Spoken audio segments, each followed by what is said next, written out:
I am Harrison Caldwell, and somehow still healing from wounds my family inflicted. As a successful logistics magnate, I thought I had secured our future, but I maintained a blind spot for their toxicity. 1 month after my daughter's lavish wedding, the photographer called me in an absolute panic. He said, "Sir, I noticed something terrible in the background of the photos. Come immediately and do not say a word to your daughter." What he showed me changed everything. Before I continue this story, let me know where you are watching from in the comments below. Hit like and subscribe if you have ever had to stand up to family who underestimated your worth. Growing up in the industrial outskirts of Chicago meant building a life out of sweat, grit, and steel. I spent 40 years turning a single rusted delivery truck into Caldwell Logistics, a corporate empire that provided everything my family could ever desire. Our sprawling estate with its manicured lawns and heated swimming pools was a fortress of privilege. I ensured my family never knew the grueling struggles I faced.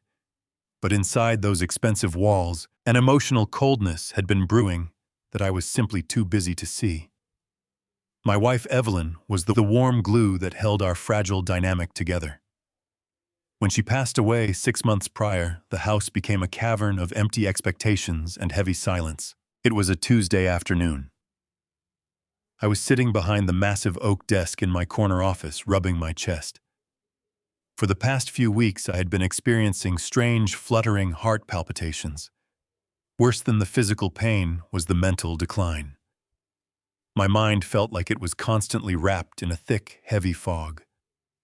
I would lose my train of thought during crucial board meetings, staring blankly at financial reports that used to make perfect sense to me. I would forget the names of regional managers who had worked loyally for me for a decade. My joints constantly ached, and my vision would occasionally blur without warning. I chalked it all up to the crushing weight of grief. The sorrow of losing my life partner had seemingly aged me 10 years in a matter of months. I reached out with a trembling hand and picked up my personalized thermos.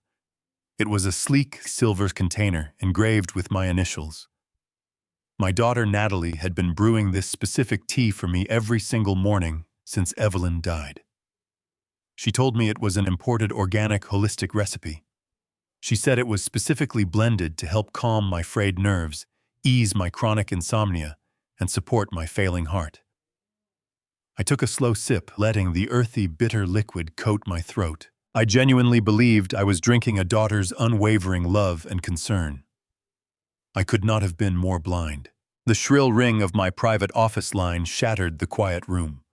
Only a handful of people had that direct number. I cleared my throat, trying to shake off the mental haze, and picked up the heavy receiver. "Mr. Caldwell," a voice stammered nervously on the other end. "It is Felix." Felix was the premium photographer I had hired for Natalie's wedding just last month.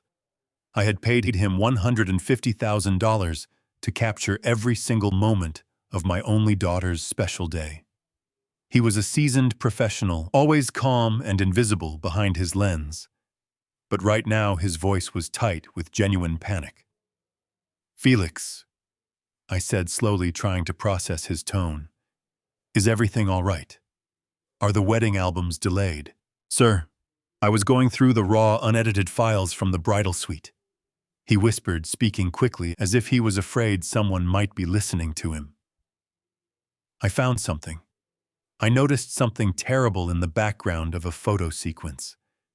You need to come to my studio right now, and please, Mr. Caldwell, do not say a single word to your daughter about this." My chest tightened painfully. The absolute dread in his voice left no room for doubt.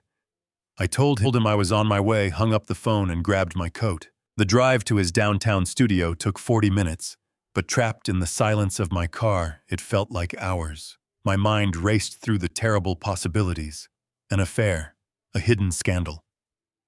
Preston, my new son-in-law, was a slick, smooth-talking investment banker whom I never entirely trusted.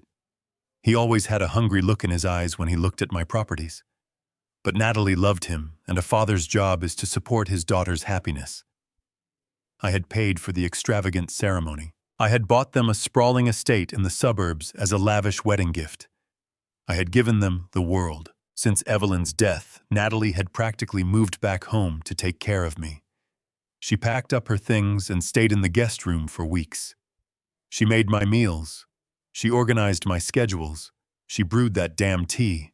I had leaned on her heavily, trusting her completely, assuming her constant presence was born out of a daughter's pure devotion to her grieving father. But as I navigated the busy city traffic, a cold knot formed deep in my stomach. The fog in my brain seemed to pulse with a dark warning rhythm. I arrived at the studio, and Felix locked the glass door the exact moment I stepped inside. The blinds were fully drawn.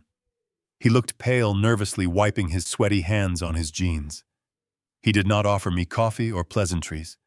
He led me straight past the bright staging areas and into his private editing bay. It was a windowless room where a massive high-definition monitor glowed in the darkness. The only sound was the low hum of the computer tower. "Mr. Caldwell, I shoot my events in burst mode," Felix explained, his voice shaking as his hand hovered over the mouse. "It captures 60 frames per second. It allows me to get those perfect, fleeting, candid smiles that everyone loves." I was editing the lighting on this shot of the bridal suite door, but there is a large vanity mirror in the hallway right outside. "I need you to look at the reflection." He clicked a button, and the image on the massive screen zoomed in 400%. At first, the reflection was just a grainy blur of colors. But as Felix sharpened the contrast and slowed the frames down, the image became terrifyingly clear. It was a sequence of about 50 photos playing like a slow-motion video. In the reflection of the mirror, I saw Natalie in her immaculate white wedding dress. Standing right next to her was Preston, looking nervously down the hallway, as if standing guard. And standing opposite them was Victor Wallace. Seeing Victor there made the breath hitch in my chest. Victor had been my corporate lawyer, my confidant, and my closest golf partner for 20 years.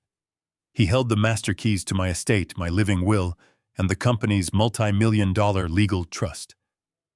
He had absolutely no business lurking outside the bridal suite, whispering with my daughter and her groom, while the wedding reception was going on downstairs. "Watch her hands," Felix murmured softly. He tapped the arrow key, advancing the frames one by one. In the reflection, Natalie reached into the silken folds of her gown. She pulled out a small dark medical vial. Preston reached into his own jacket and handed her my personalized steel thermos, the exact same thermos I drank from every single day. I watched in high-definition horror as my beautiful daughter unscrewed the cap of the medical vial and carefully dropped a clear liquid directly into my tea. She quickly recapped the thermos and handed it back to Preston, who tucked it away out of sight. Then the frames showed Victor Wallace. The man I trusted with my company's deepest secrets reached into his leather briefcase. He pulled out a thick manila folder stamped with a bright red confidential seal. He handed it to Preston, nodding with a sickening conspiratorial smile. The sequence ended. The screen froze on my daughter's face. The face of the little girl I had carried on my shoulders and protected from the world. She was smirking. It was a cold, calculating, predatory smirk that I had never seen before in my entire life. I stood in the dark studio staring at the glowing monitor. I completely forgot how to breathe. The air in the room felt impossibly thick and suffocating. The reality of the images crashed over me, crushing the last remnants of the grieving widower I used to be. My own flesh and blood, the man she married, and my most trusted advisor were plotting against me in the shadows of her wedding day. "Mr. Caldwell," Felix whispered, stepping back from the desk. I did not know what to do. I did not know if I should go to the police with this. I reached into my pocket, pulled out a thick stack of $100 bills, and placed them firmly on the desk. "You did the exact right thing, Felix. Put those raw files on a secure encrypted drive for me immediately, and delete everything else from your local servers. This never happened. You never saw this." I walked out of the studio and got back into my car. I sat behind the wheel, staring blankly at the passing traffic through the windshield. For weeks I had believed that the mental fog, the severe memory lapses, and the physical weakness were just the natural decay of an old man broken by a broken heart. I had accepted my quiet decline. But as I sat there gripping the leather steering wheel until my knuckles turned white, the truth burned through the chemical haze in my mind. The trembling in my hands stopped entirely. I was not dying of old age. I was not succumbing to grief. My own daughter was systematically poisoning me. I looked down at the silver thermos sitting innocently in my cup holder. The bitter herbal tea was inside waiting for me to take my afternoon sip. I did not scream. I did not cry. Decades of cutthroat business had taught me that rage is only a useful weapon when it is perfectly cold. They thought I was a clueless, decaying old fool who would quietly fade away and hand over the keys to a corporate empire. They were about to learn that you never, ever corner an old wolf. I started the engine. It was time to go to Sunday dinner and look my murderers right in the eye. The drive to their upscale estate gave me exactly 45 minutes to lock my emotions away inside a steel vault. I had purchased this sprawling property for Natalie and Preston just 2 months ago. It was my lavish wedding gift. I paid $5 million in cash, so my daughter would never have to worry about a mortgage. As I pulled up the winding driveway lined with manicured oak trees, the sheer audacity of their betrayal settled heavily over my shoulders. They were living in a fortress built by my sweat, actively trying to put me in the ground. I parked my car and took a deep, steadying breath. I hunched my shoulders slightly, letting the vibrant energy drain from my posture. I practiced a soft, vacant look in my rearview mirror. For 40 years, I had commanded boardrooms with a single sharp glance. Tonight, I needed to be the frail, grieving widower, rapidly losing his grip on reality. I grabbed the silver thermos from my cup holder, the one filled with the poisoned tea I had not touched, and stepped out into the crisp evening air. When I rang the doorbell, Preston opened the heavy mahogany front door. He wore a crisp linen shirt and a welcoming smile that instantly made my stomach turn. He reached out and pulled me into a firm embrace. It took every ounce of self-control I possessed not to shove him backward down the stone steps. "Come on in, Harrison," Preston said smoothly, clapping me gently on the shoulder. "We are so glad you felt up to coming over tonight. Natalie is just finishing up the roast in the kitchen." I forced a weak, trembling smile. I mumbled a quiet greeting, purposefully dragging my feet just a fraction of an inch backward. As I walked past him into the grand foyer, the house smelled of roasted rosemary and garlic. Natalie emerged from the kitchen, wiping her hands on a linen apron. She looked radiant. When she saw me, her eyes filled with that familiar, sickeningly sweet concern. She hurried over and wrapped her arms around my neck, resting her chin heavily on my shoulder. "Daddy," she whispered softly, "you look so tired. Did you get any sleep last night?"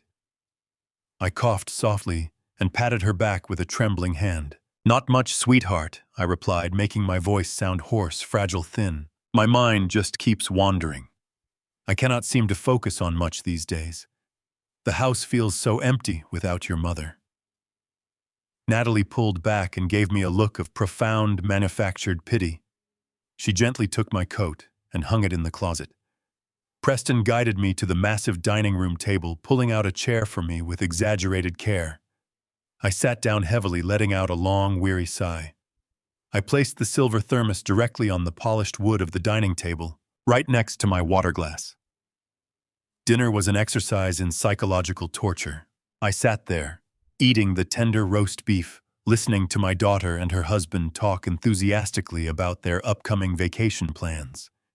They spoke with the careless ease of people who believed their future was entirely secure. I played my part flawlessly. I asked Preston the same question about his investment firm twice. I purposely dropped my fork on the floor, apologizing profusely while my hands shook. Every time I showed a sign of mental decay, I saw Preston and Natalie exchange a fleeting, deeply satisfied glance. As dessert was served, I decided it was time to test the waters. I reached out and tapped my fingers gently against the metal side of the thermos. The sharp clinking sound cut through the soft jazz playing in the background. "You know," I murmured, looking vaguely around the room, as if trying to recall a distant memory. "I was looking for some paperwork the other day. It made me think about your wedding. I saw Victor hanging around the hallway right outside your bridal suite before the reception." The air in the dining room instantly turned to solid ice. I kept my expression entirely blank, a confused old man making idle conversation. I watched them with the predatory focus of a hawk. Preston froze completely. The polished silver dessert spoon stopped halfway to his mouth. His knuckles turned stark white against the stem of his wineglass. A single drop of condensation rolled down the crystal loud in the sudden silence. Natalie, however, did not miss a single beat. Her recovery was absolutely flawless. She set her napkin down, leaned forward, and placed her warm hand over mine. "Oh, Daddy," she said, her voice dripping with gentle affection. "Victor just brought the final property deed for this house so we could sign it. We wanted the transfer to be fully official on our special day. It felt romantic to sign our first home together while I was in my wedding dress." I tilted my head, furrowing my brow. "But why did you not tell me? I would have liked to be there for that." Natalie squeezed my hand reassuringly. "We did not tell you because we wanted you to just relax and enjoy the party. You have been dealing with so much corporate stress and so much grief over Mom. We explicitly told Victor not to bother you with any legal paperwork. We just wanted to protect your peace of mind." It was a brilliant, plausible lie. If I had not seen the raw photographic evidence of her dropping a chemical vial into my drink, while Victor handed over a confidential folder, I would have believed her completely. I would have thanked her for being such a considerate, loving daughter. Instead, I simply nodded slowly, letting a vacant smile spread across my face. "That makes sense," I whispered. "You are always taking such good care of me, Natalie." Out of the corner of my eye, I saw Preston exhale a slow breath. His anxiety had not entirely faded. As Natalie stood up to clear the dessert plates, Preston reached across the table. With a subtle sweeping motion of his forearm, he casually pushed my silver thermos away from me and closer to his own plate, effectively blocking it from my direct line of sight. He wanted to make sure I did not open it or inspect it, while my mind was seemingly lucid. I stayed for another 30 minutes, drinking a cup of decaffeinated coffee and playing the exhausted elder. When I finally announced that I needed to go home and rest, Natalie practically hovered over me. She helped me into my coat with eager hands. They wanted me back in my lonely house, drinking my poisoned tea, accelerating my descent into madness. I told them I needed to use the restroom before driving. Once locked inside, I unzipped my winter coat and pulled out an identical brand-new silver thermos. I slipped the new thermos into my deep pocket and walked back out. Preston handed me the original thermos. I hugged my daughter one last time, walked to my car, and swapped them.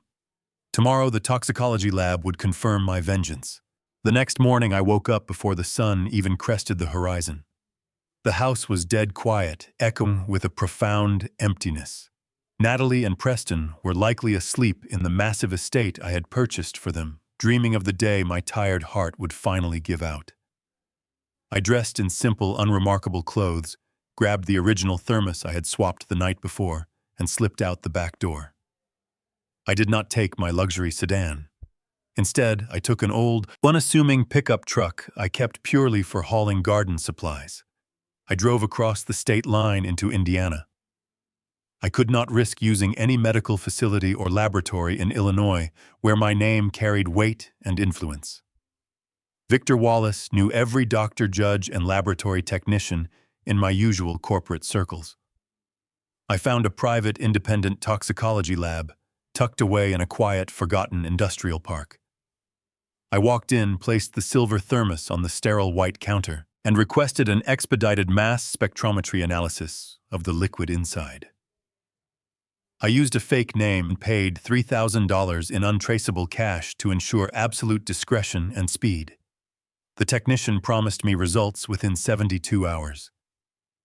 I drove back home in absolute silence, the empty passenger seat.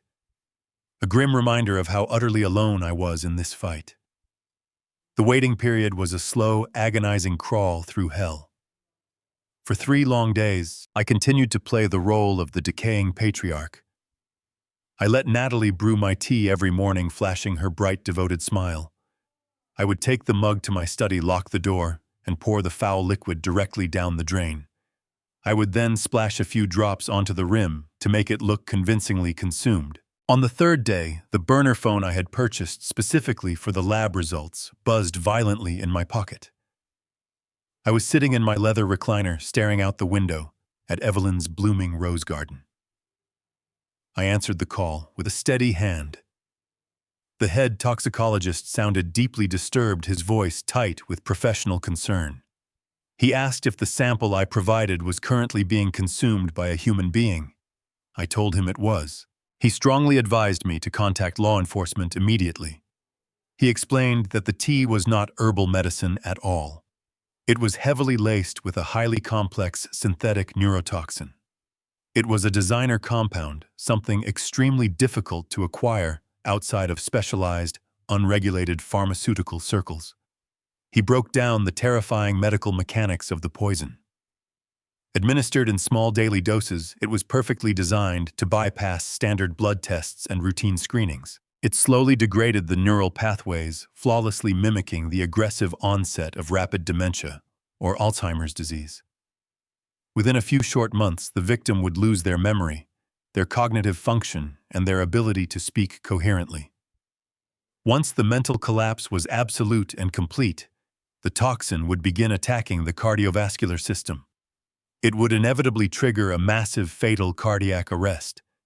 Because the heart failure would appear as a natural, tragic complication of the severe cognitive decline, an autopsy would likely never be ordered by a grieving family. It was a flawless, invisible murder weapon. They were not just trying to kill me for my money. They were trying to erase my mind, strip me of my lifelong dignity, and turn me into a hollow shell of a man before my heart finally stopped beating. Listening to that toxicologist detail my planned execution ignited a fierce fire inside me that burned away the last lingering shadows of my grief. I hung up the phone and immediately destroyed it, tossing the shattered pieces into the cold fireplace. My mind, finally free from the daily doses of that synthetic poison, was already rebounding with astonishing speed. Within 48 hours of pouring the tea down the drain, the heavy, suffocating fog lifted completely from my brain. My memories sharpened to a crystal-clear focus. The dull ache in my joints vanished. The lethargy that had bound me to my armchair dissolved into a cold, calculated energy. The old Harrison Caldwell was fully awake, and his mind was once again a ruthless steel trap. But I knew I could not let them see my rapid recovery. The moment they realized I was lucid and aware, they would undoubtedly panic. They might accelerate their wicked plans and try something violent and immediate to silence me. So, I leaned heavily into the deception. I crafted a daily performance worthy of a dying man. I began walking with a pronounced painful shuffle, dragging my left foot slightly across the polished hardwood floors. When Natalie came over to cook dinner, I would intentionally drop my silverware on the tiles, staring at my trembling hands with perfectly feigned confusion. I would repeatedly call her by my late wife's name, letting my voice crack with manufactured, pathetic sorrow.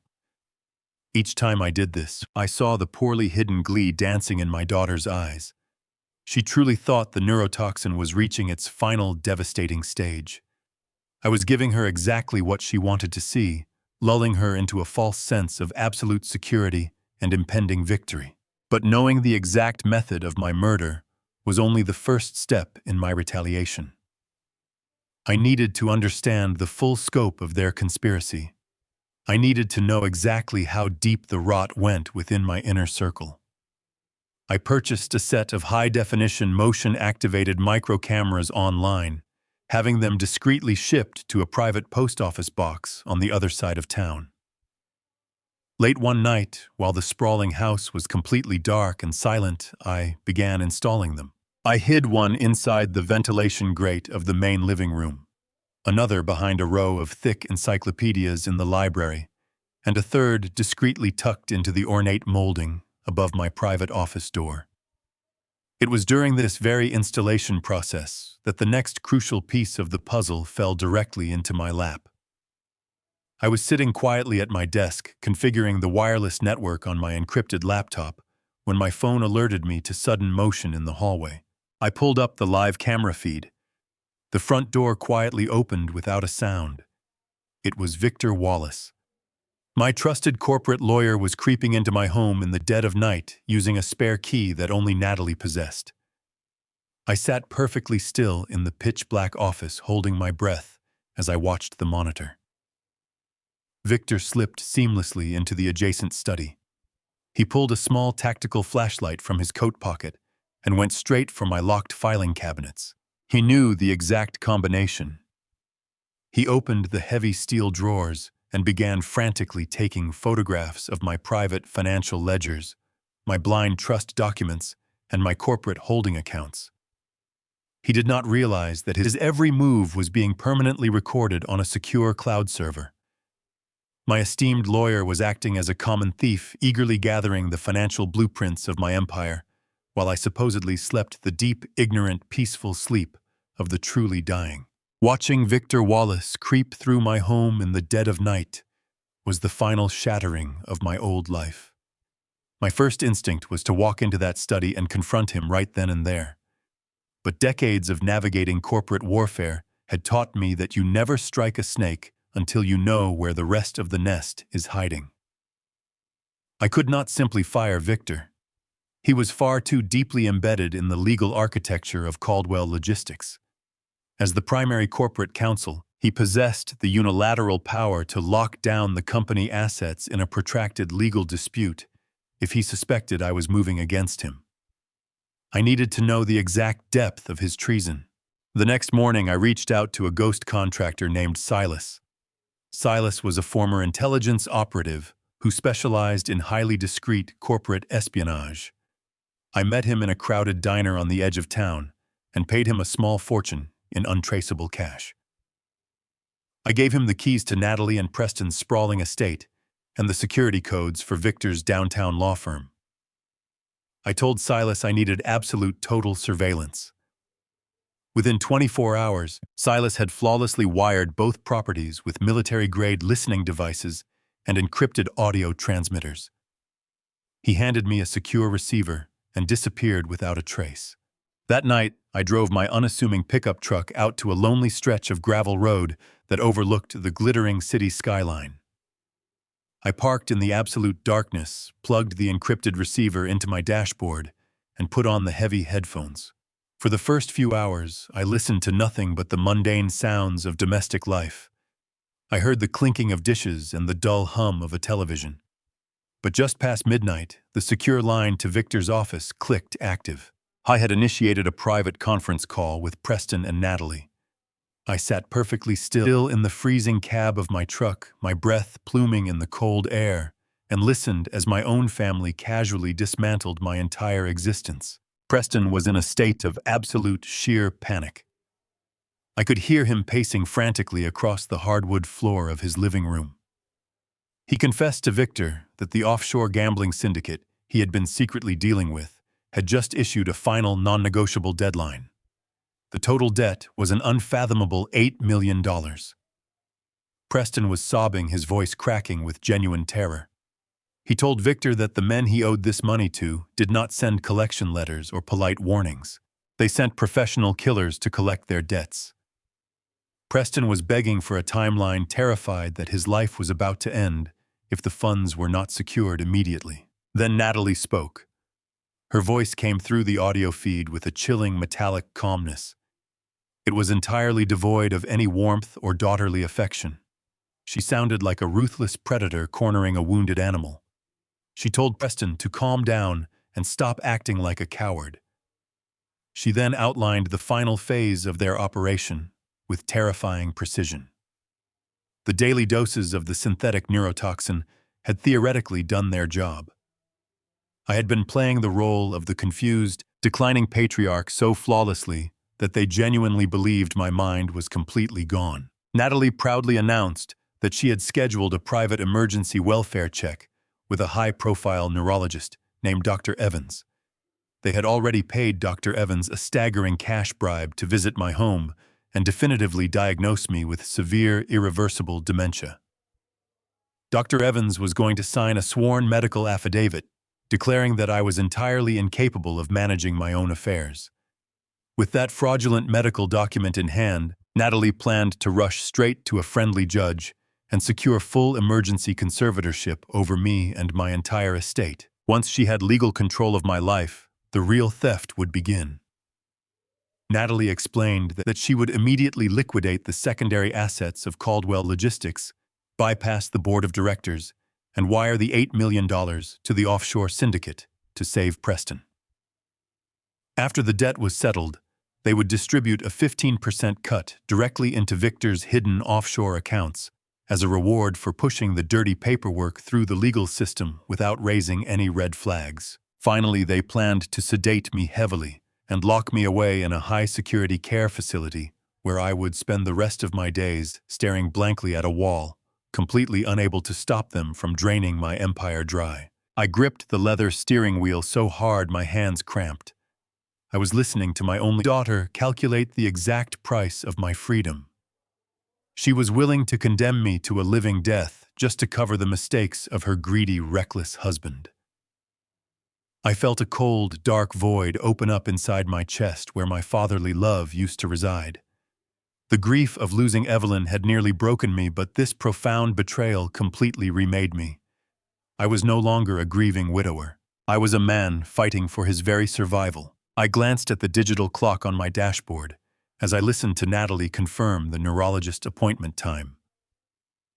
I had exactly 72 hours before Dr. Evans arrived at my doorstep to sign my life away and hand my daughter the keys to my cage. The clock was ticking, and the walls were closing in fast.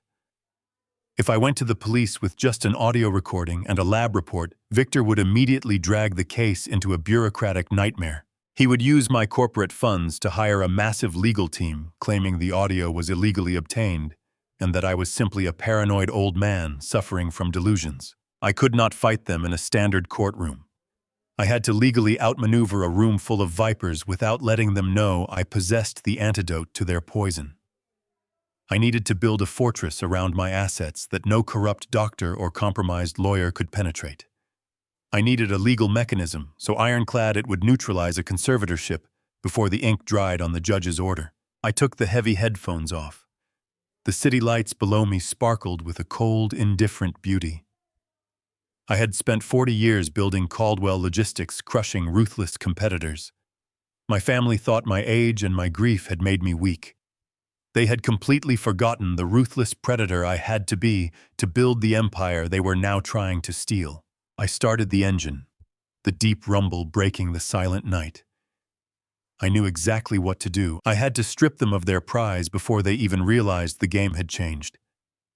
I drove down the winding gravel road, calculating the intricate trap I was about to set. I had 3 days to lock away my wealth and spring a trap that would leave them all gasping for air. The old wolf was fully awake, and I was about to teach my daughter the true meaning of ruthlessness. The next morning I sat at the kitchen island, sipping a cup of black coffee.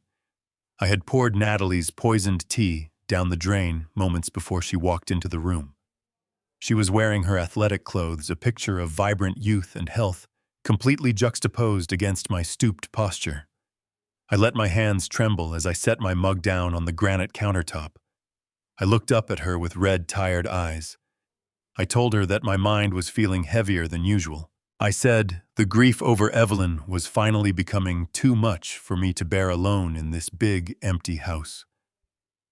I explained that an old business associate had recommended a remote grief retreat in the mountains of Colorado, a facility with zero cellular service where I could just sit in the quiet woods and try to piece my shattered memory back together. I said I would be gone for 3 days. Natalie's eyes lit up with a brilliant, undeniable flash of triumph. It was the look of a predator watching its prey willingly walk into a cage. She rushed over and threw her arms around my neck. She told me it was a wonderful idea. She praised me for taking a proactive step for my mental health, promising that she and Preston would watch over the house and the company while I was gone. She even packed my overnight bag for me, carefully placing a fresh thermos of her toxic tea in the side pocket. I hugged her goodbye, playing the part of the broken man perfectly, and drove straight to the private airfield on the outskirts of the city. I did not fly to Colorado. I boarded a chartered Gulfstream jet and instructed the pilot to fly me directly to Wilmington, Delaware. I spent the 2-hour flight staring out the window at the clouds, finalizing the legal architecture of my vengeance. Delaware was the corporate fortress of America. It was the only place where I could legally construct a financial vault so complex and impenetrable that Victor Wallace would never be able to break it open. When I landed, a black town car was waiting on the tarmac. It drove me straight to the heavily guarded glass building of Sterling and Vance, a boutique corporate restructuring firm known for being utterly ruthless. I was ushered into a soundproof boardroom overlooking the river. 3 senior partners were waiting for me. They were sharks in tailored suits, men who specialized in hostile takeovers and defending billionaire assets from predatory family members. I did not waste time with pleasantries. I laid out my entire financial portfolio on the massive mahogany table. I told them I needed to transfer 100% of my voting shares in Caldwell Logistics, along with every single liquid asset I possessed, into a fully autonomous, irrevocable blind trust. I wanted to legally sever myself from my own money. Once the ink dried, I would technically own nothing. A completely independent board of anonymous trustees would manage my empire. The lead partner, a sharp-eyed man named Sterling, reviewed my ledgers with clinical precision. He warned me that an irrevocable trust was exactly that. Irrevocable. I would not be able to change my mind. I could not dissolve it. If I needed a dime of my own fortune, I would have to formally request an allowance from the trustees. I looked him dead in the eye and told him to draft the paperwork immediately. I did not care about the money anymore. I cared about cutting the puppet strings my daughter was trying to attach to my limbs.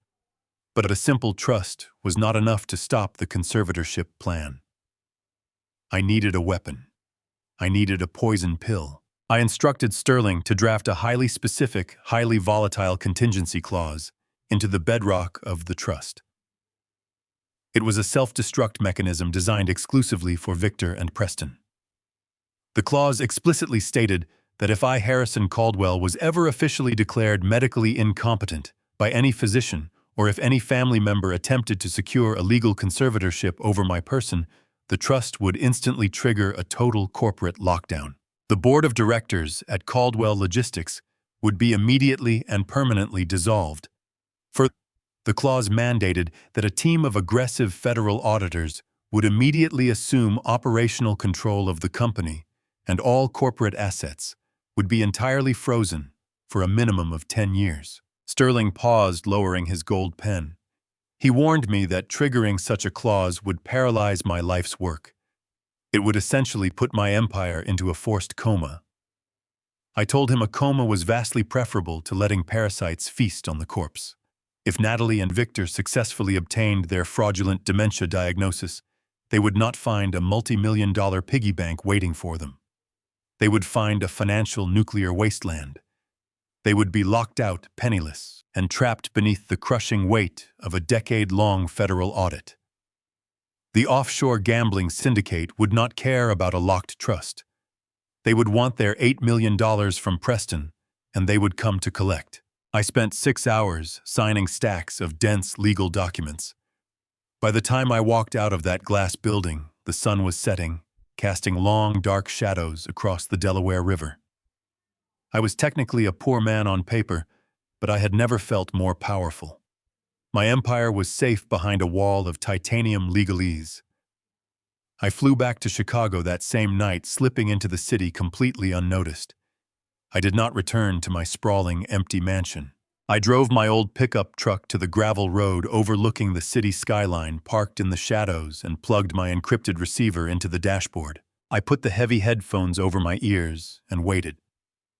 For a long time, there was only static. I drank my lukewarm black coffee from a small paper cup, watching the distant glittering city lights flicker continuously, like tiny dying stars scattered across an endless, cold black sky. Despite the freezing temperature inside the cabin, my heart was completely steady and entirely calm. The grief that had chained me down was gone, replaced by a cold, calculating anticipation. Just before 2 in the morning, the audio feed from Victor's downtown law firm sparked to life. The sudden, sharp, and frantic sound of a ringing telephone echoed loudly through my heavy headphones. Victor picked it up. Preston's voice came through the wire, breathless and panicked. He asked Victor if the conservatorship paperwork was ready for the neurologist appointment on Friday. He said the syndicate had sent men to watch his house, and he was running out of time. There was a long, terrible silence on the other end of the line. I could hear Victor breathing heavily, the sound of a man who had just realized he was standing on a landmine. Preston Victor finally said, his voice completely hollow. "We have a massive problem. I just got a federal notification." The old man locked the money away. "Conservatorship is useless now. The company is untouchable if he's alive or incompetent." The sheer panic in Victor Wallace's voice over the audio feed should have been the end of their treacherous game. I sat alone in the freezing cab of my pickup truck, my breath forming pale clouds in the cold night air, fully expecting to hear absolute surrender. I anticipated Preston would immediately pack his luggage and flee the country to escape his violent debtors. I expected my daughter to break down in bitter tears, finally realizing her golden goose was permanently locked inside an impenetrable legal vault in Delaware. I wanted them to understand they had been thoroughly outplayed by the grieving old man they thought was quietly rotting away. But the silence following Victor's panicked declaration did not carry the expected weight of defeat. Instead, it carried a dark, heavy shift in the atmosphere that made the hairs on the back of my neck stand up. Preston stopped his frantic pacing across the hardwood floors of their lavish estate. The audio feed was dead quiet for a long, agonizing minute. When Preston finally spoke again, the trembling terror in his voice was completely gone. It was replaced by a cold, hollow, and terrifying desperation. "Then we skip the dementia plan," Preston stated, his words clipped and remarkably precise. "We bypass the trust entirely. We go straight to the insurance." I sat perfectly still, the heavy headphones pressing against my ears. I waited for Natalie to ask what he meant.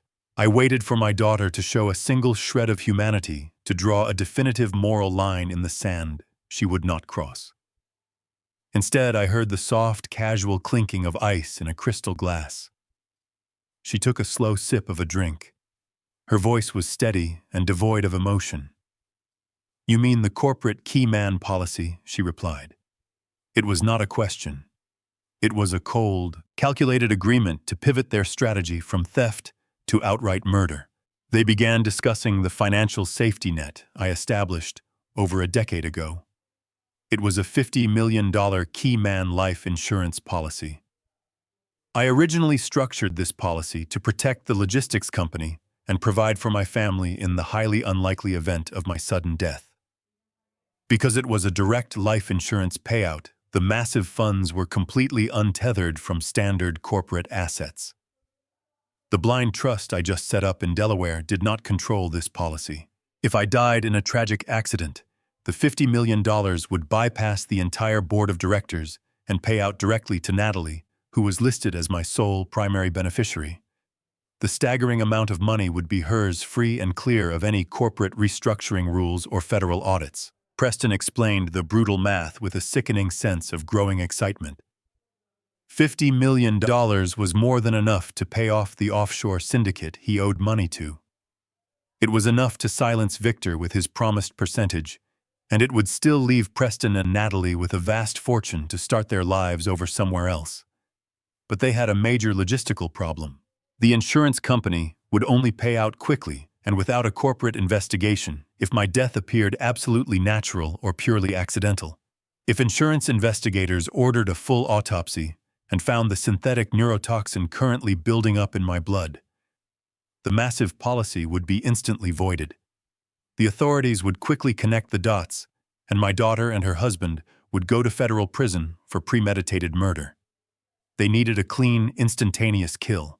They needed a way to trigger a massive heart attack, while I was behind the wheel of my car, effectively staging a tragic high-speed crash that would leave no room for suspicious questions. Preston sounded deeply frustrated as he paced the room again. He asked his wife how they were supposed to get their hands on a chemical compound that powerful and completely untraceable. The current neurotoxin took months to fully build up in my system, and they only had a few days before the violent cartel men arrived at their doorstep. The silence returned to the audio feed, heavy and suffocating. I closed my eyes in the dark truck, praying to a God I had not spoken to since Evelyn died, hoping my daughter would finally say this was too far. Then my daughter drove the final nail directly into my shattered heart. "I know exactly who to call," Natalie said smoothly, her voice betraying absolutely no hesitation. "Call Cameron. Cameron. My son. My only other living child." He was a senior research director at a major pharmaceutical firm. I proudly paid for his advanced medical degrees in cash. I fully funded the down payment for his first home. I supported his entire career with unconditional love and boundless resources. Natalie explained her dark reasoning to Preston, with a chilling, pragmatic logic making my blood turn to absolute ice.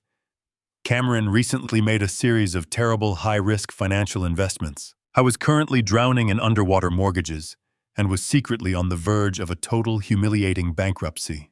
"I is desperate," Natalie whispered to her husband, the sound capturing perfectly on the hidden microphone. "If we offer him a flat $1 million cut of the insurance money, he will absolutely get us the compound we need. He has high-level security clearance and direct access to experimental cardiac stimulants that metabolize completely out of the bloodstream in less than an hour. It will look exactly like a sudden massive coronary failure. They will just think his frail, broken heart finally gave out from the intense grief of losing Mom." I slowly took the heavy headphones off my ears.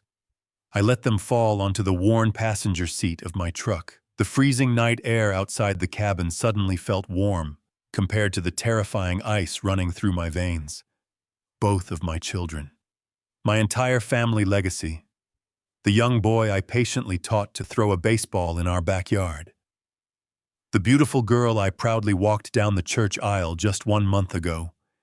They were not greedy, entitled heirs throwing a tantrum. They were completely, fundamentally evil creatures wearing the familiar faces of my children. They were sitting in the expensive house I bought for them, drinking fine wine and discussing the purchase price of their father's blood. I sat in the absolute darkness of the truck cabin, staring at the distant, twinkling city lights below me. I felt the very last remaining shreds of my gentle humanity wither and die in that cold moment. The grieving, tired widower they had been quietly poisoning for weeks no longer existed.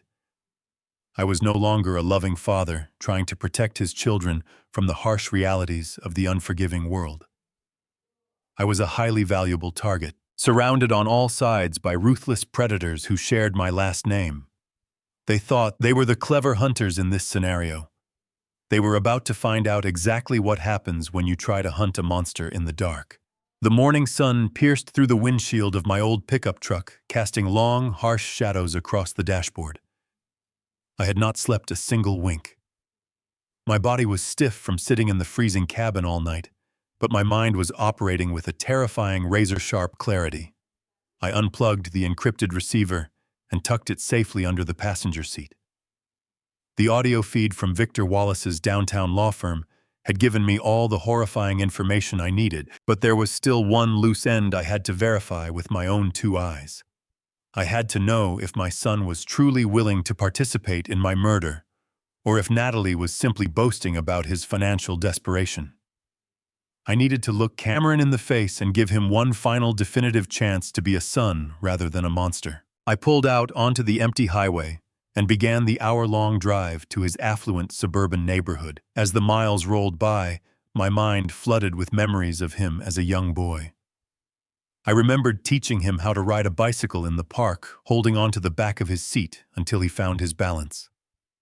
I remembered writing the massive tuition checks for his advanced medical degrees, without a second thought, swelling with pride as he walked across the stage to accept his diploma. I had fully funded the down payment for the very house I was now driving toward. I had given him every possible advantage a father could provide. I desperately wanted to believe that Natalie was wrong. I wanted to believe that Cameron would answer his door, hear my pleas for help, and instantly rush to protect me. I parked my truck along the manicured curb of his quiet, tree-lined street. I took a deep breath, letting my shoulders slump forward instantly, adopting the frail, terrified posture of a broken old man. I walked slowly up the paved driveway and knocked on the heavy oak door. After a few moments, Cameron opened it. He was wearing an expensive silk robe holding a steaming mug of coffee. He looked surprised to see me standing there so early in the morning. "Dad," he said, his brow furrowing in confusion. "What are you doing here? Are you okay? You look terrible." I let my lower lip tremble. I reached out and grabbed his forearm with a weak, shaking grip. "Cameron," I whispered, forcing a note of absolute panic into my voice. I did not know where else to go. "You have to help me. Something is wrong with Natalie.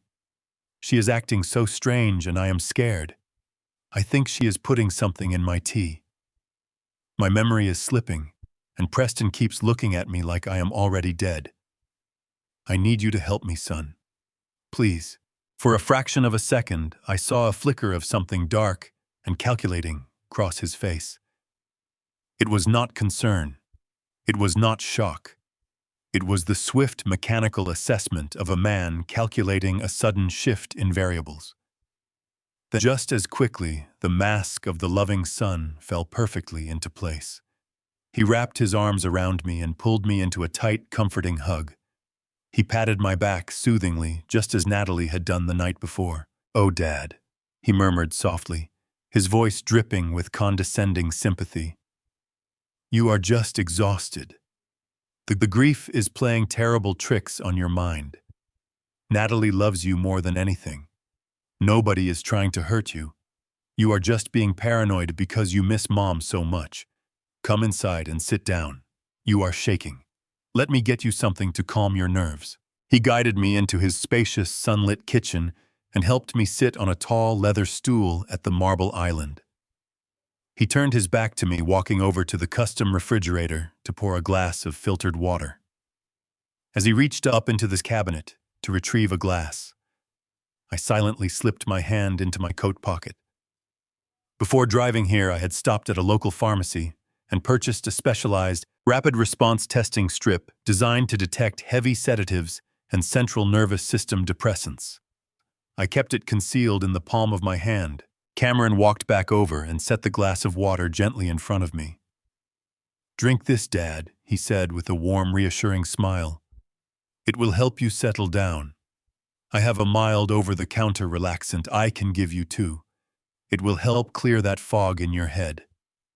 Just take a few deep breaths for me." I nodded slowly, playing the part of the compliant, exhausted patient. I reached out with a trembling hand to take the glass. As my fingers wrapped around the smooth crystal, I intentionally knocked my knuckles against the heavy base of the glass, causing it to tip slightly. Water splashed over the rim, spilling onto the polished granite countertop. "Oh, I am so sorry," I stammered, looking down at the mess in manufactured dismay. "My hands are just so unsteady today." Cameron sighed, a brief flash of genuine irritation breaking through his caring facade. "It is fine, Dad. Let me grab a towel." As he turned away and walked toward the pantry to fetch a rag, I moved with lightning speed. I dipped the edge of the testing strip directly into the spilled water on the countertop. I held my breath as I watched the small chemical square. According to the packaging, the strip would remain pale yellow if the water was clean. If it detected any trace of pharmaceutical sedatives, it would instantly turn a dark, vivid blue. The chemical square turned a deep, undeniable blue in less than 3 seconds. My heart stopped dead in my chest. He had not gone to the cabinet just to get a glass. He had slipped a heavy, fast-acting liquid sedative into my water while his back was turned. My own son, the boy whose medical education I had funded with my life savings, was actively trying to drug me the very moment I came to him for sanctuary. Natalie was absolutely right. Cameron was completely compromised. He was already part of the conspiracy, eager to claim his $1 million cut of the insurance money. He was trying to sedate me so he could quietly call his sister and arrange the next step of my execution. Cameron walked back to the island with a white linen towel and began wiping up the spilled water. "You really need to rest, Dad," he said smoothly, not noticing that the testing strip was already safely hidden back inside my pocket. "Drink your water, and I will call Natalie to come pick you up. You should not be driving in this condition." I looked at my son. The final drop of paternal warmth I held onto simply evaporated into the cold morning air. My soul turned to solid ice. I was completely alone in the world. "Actually, Cameron," I said, dropping the frail act entirely, "I feel so much better now. Goodbye." I turned my back on my son and walked out of his kitchen. I did not look over my shoulder as the heavy front door clicked shut behind me. The crisp morning air hit my face, but I barely felt the chill. A profound, terrifying emptiness had settled into my chest. The last lingering thread of hope I had harbored for my family snapped in two. I walked down the paved driveway to my old pickup truck, moving with a steady, deliberate stride that had absolutely nothing to do with the frail old man I had just pretended to be. I climbed into the cab, started the engine, and pulled away from the curb. My mind was completely detached from the grief. It was operating with the cold precision of a supercomputer. A normal person would have driven straight to the nearest police precinct. I had the lab report confirming the synthetic neurotoxin. I had the audio recordings of them explicitly plotting insurance fraud and murder. I had the rapid testing strip sitting right in my pocket, completely saturated with the blue chemical reaction that proved my son had just tried to drug me. But I knew the legal system intimately. I knew that going to the authorities would only trigger a massive, exhausting, bureaucratic nightmare. Victor Wallace was a brilliant, deeply connected corporate attorney. He would immediately mobilize a small army of expensive defense lawyers.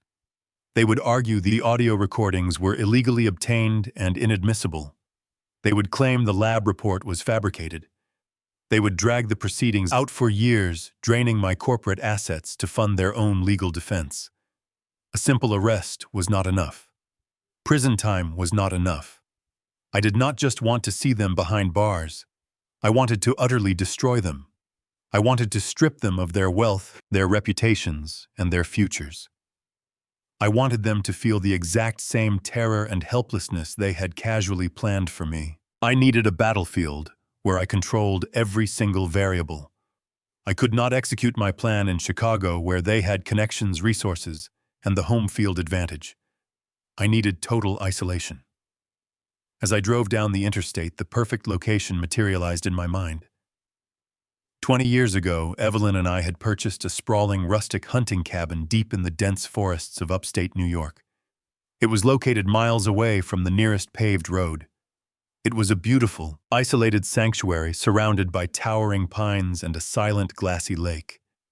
We used to take the children there during the summer, but more importantly, the cabin sat in a dead zone.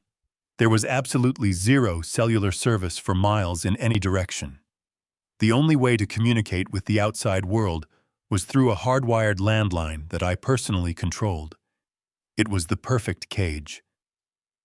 I drove back to my sprawling, empty estate and walked straight into my private study. I locked the heavy doors behind me and booted up my encrypted laptop. I spent the next several hours drafting the bait I would use to lure them into the woods. My children were monsters, but they were also incredibly predictable. They were driven entirely by unchecked greed.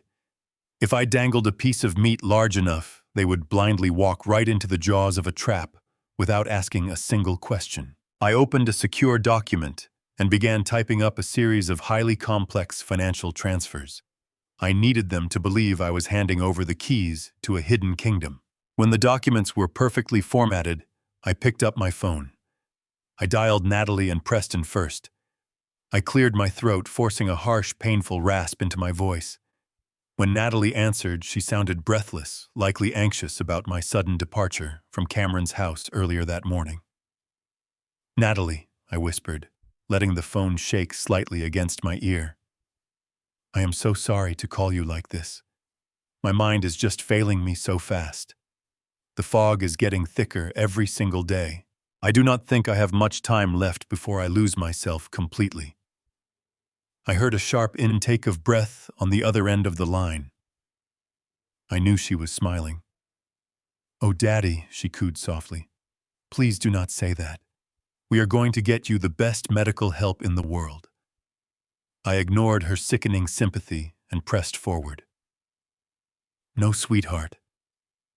I continued, my voice breaking with manufactured sorrow. "We have to face reality. Before my memory goes entirely dark, there is something crucial I need to do. I have hidden offshore accounts. Millions of dollars in untraceable liquid assets that I set aside years ago. They are completely separate from the company trust. I want to sign them all over to you and Preston before the doctors declare me incompetent. I want my family to have everything." The silence on the other end of the line was absolute. The sheer magnitude of my lie had completely paralyzed her. I could practically hear the greedy gears turning in her head. She asked me what she needed to do. I told her I wanted one final family weekend at the hunting cabin in upstate New York. I told her I wanted to be surrounded by nature and the people I loved when I signed the final transfer papers. I told her the crisp mountain air would clear my head just enough to get through the complex legal documents. Natalie accepted the invitation eagerly, her voice trembling with poorly concealed excitement. She promised they would pack their bags immediately and meet me there on Friday evening. I hung up the phone and dialed my son. Cameron answered cautiously, clearly unsure of how much I had comprehended during my brief visit to his kitchen. I used the exact same tactic. I told him my memory was rapidly collapsing, that the grief was destroying my brain, and that I needed him at the cabin to receive his share of the hidden offshore fortune. I told him I needed my brilliant son to review the medical aspects of my decline over one last family dinner. The mention of millions in untraceable cash completely erased any lingering suspicion he might have harbored. His crushing mortgage debt and impending financial ruin made him incredibly eager to believe the lie. Cameron enthusiastically agreed to pack his bags and make the long drive upstate immediately. I placed the heavy phone gently down on the surface of my polished mahogany desk.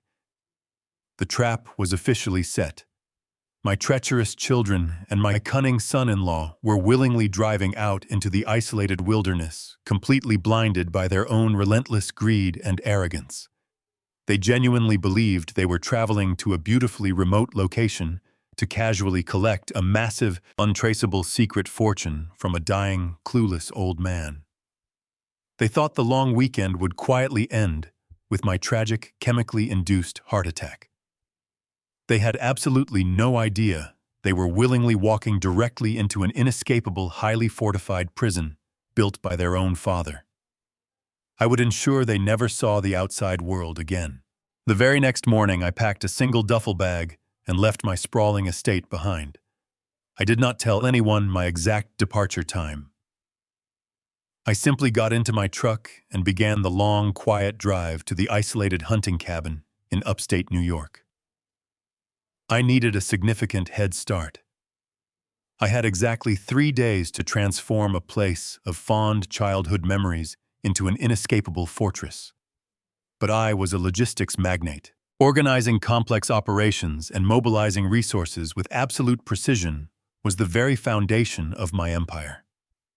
I made a single encrypted phone call during the drive, reaching out to a private security firm I had previously employed for high-risk corporate transports. I requested their elite tactical unit. I told them I needed a team of former military contractors who asked no questions and worked exclusively for untraceable cash. By the time I arrived at the dirt path leading to the cabin, the security team was already waiting for me. There were 4 men dressed in unmarked dark clothing, standing next to a pair of heavy utility vans. The lead contractor, a broad-shouldered veteran named Vance, handed me a detailed blueprint of the property. I walked them through my exact requirements. I told them I wanted complete, absolute surveillance of every single inch of the interior and the immediate exterior perimeter. They unloaded crates of high-definition infrared cameras. For the next 2 days, the cabin became a hive of intense, silent activity.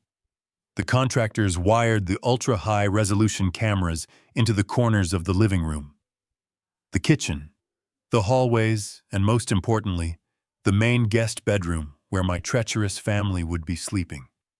They concealed tiny, highly sensitive microphones inside the light fixtures and behind the wooden wall panels. I would be able to hear a whisper from any room in the house, but surveillance was only the first half of the equation.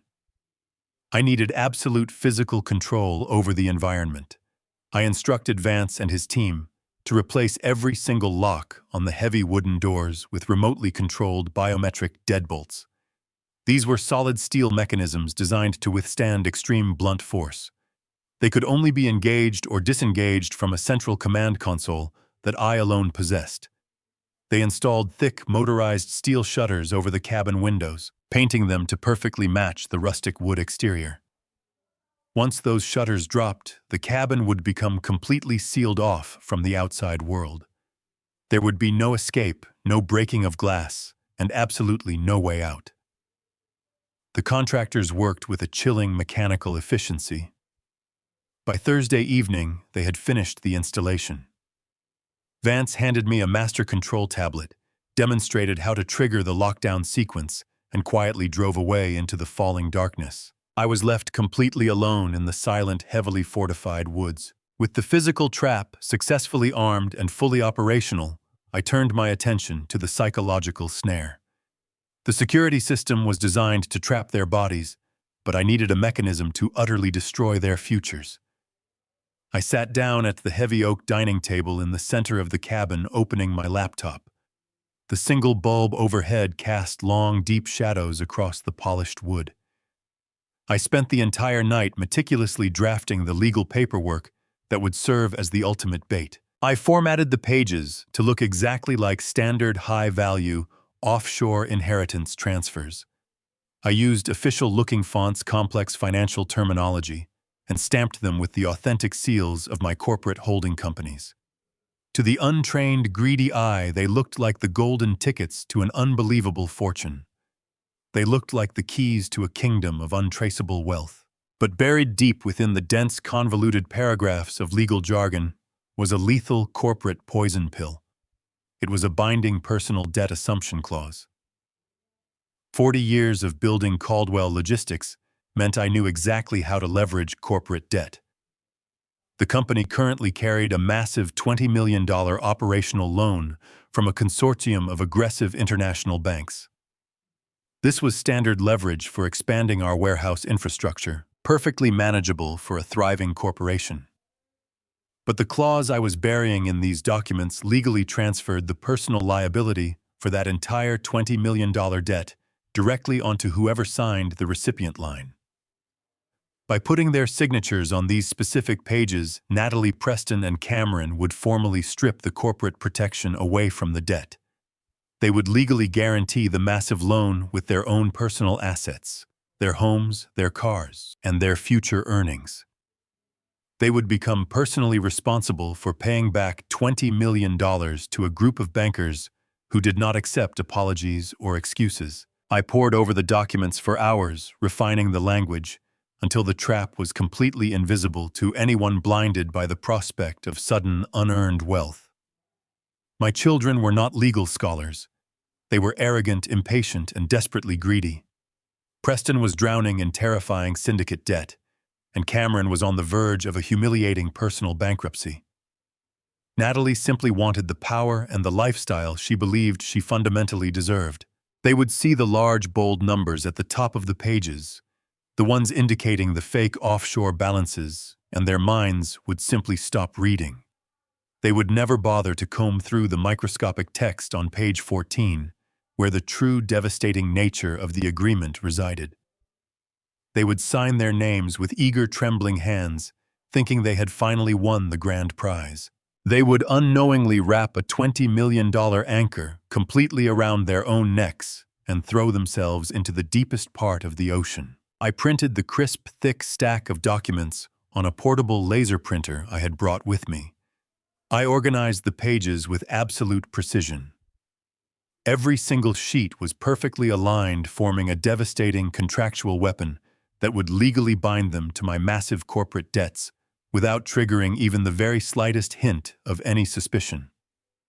I placed them inside a smooth black leather folder and set it carefully on the exact center of the dining table. It was a flawless masterpiece of legal retribution. I walked over to the kitchen sink and poured myself a tall glass of cold water. I stood by the reinforced window, quietly sipping the water, staring out into the pitch-black forest. The towering pine trees stood like silent sentinels guarding the perimeter of my newly constructed prison. A chilling wind howled through the branches, but I felt nothing but warmth radiating from the righteous anger burning deep inside my soul. I pressed a bright red button on the master control tablet in my right hand. With a heavy, satisfying thud, the solid steel deadbolts engaged simultaneously across every single door in the cabin. The loud metallic sound echoed through the completely empty rooms, signaling a final and absolute containment. I smiled a cold, dangerous smile to myself. The physical trap was flawless. The financial bait was perfectly set. Now all that I really had to do was sit patiently in the cold, dark shadows and quietly wait for the greedy, arrogant monsters to finally arrive at my door. The heavy crunch of expensive tires rolling over the long gravel driveway broke the absolute silence of the forest, just as the sun began to dip below the tree line. I stood perfectly still by the reinforced window, watching their sleek black SUV pull up to the front of the cabin. The crisp Friday evening air was already turning bitterly cold, a sharp contrast to the warm, inviting glow I had intentionally created inside. I watched Preston step out of the driver's side, pulling the collar of his designer coat tightly around his neck. He looked around the isolated wilderness with a visible shiver. Clearly uncomfortable in a place where his money and influence meant absolutely nothing. Natalie emerged from the passenger side, her face illuminated by the amber porch light. She looked around with a wide, manufactured smile, pointing out the old wooden swing on the porch, as if she were overwhelmed by a sudden wave of beautiful childhood memories. A few moments later, a second car pulled in behind them. Cameron stepped out, holding a sleek, dark leather bag in one hand and a heavy glass bottle in the other. They gathered together at the base of the wooden steps, exchanging quick, hushed words, before plastering massive fake smiles across their faces and walking up to my front door. I waited for the heavy knock before engaging the mechanical release on the deadbolt.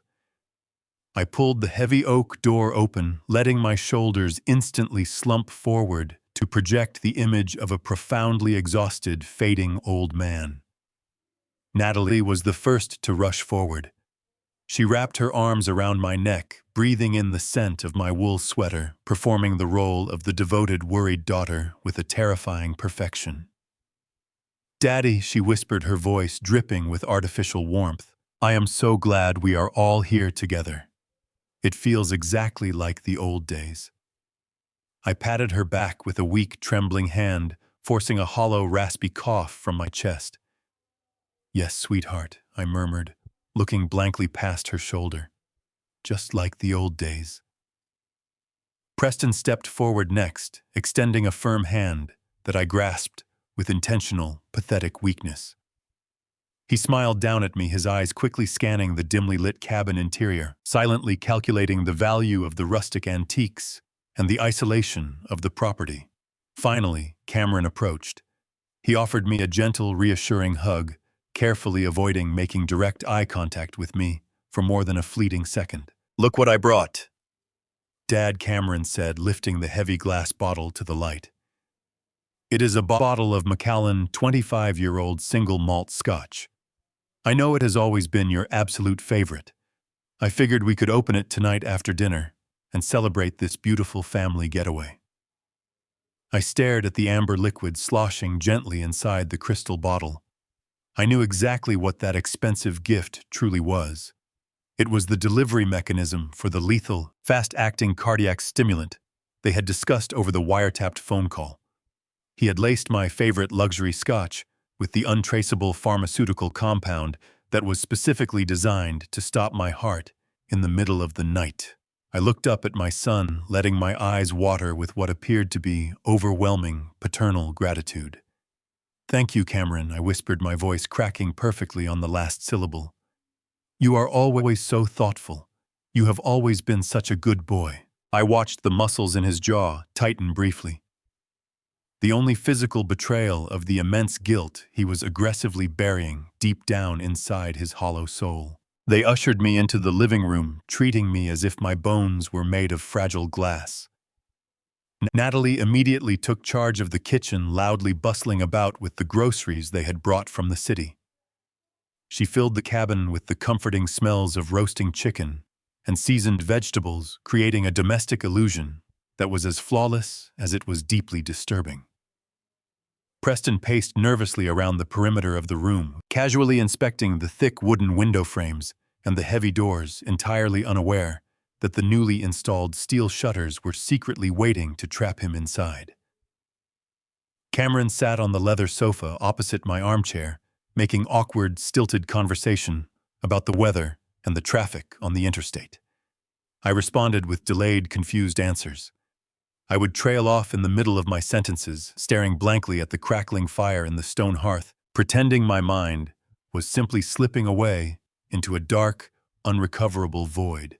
Each time I lost my train of thought, I caught Cameron shooting a quick, satisfied glance toward Preston.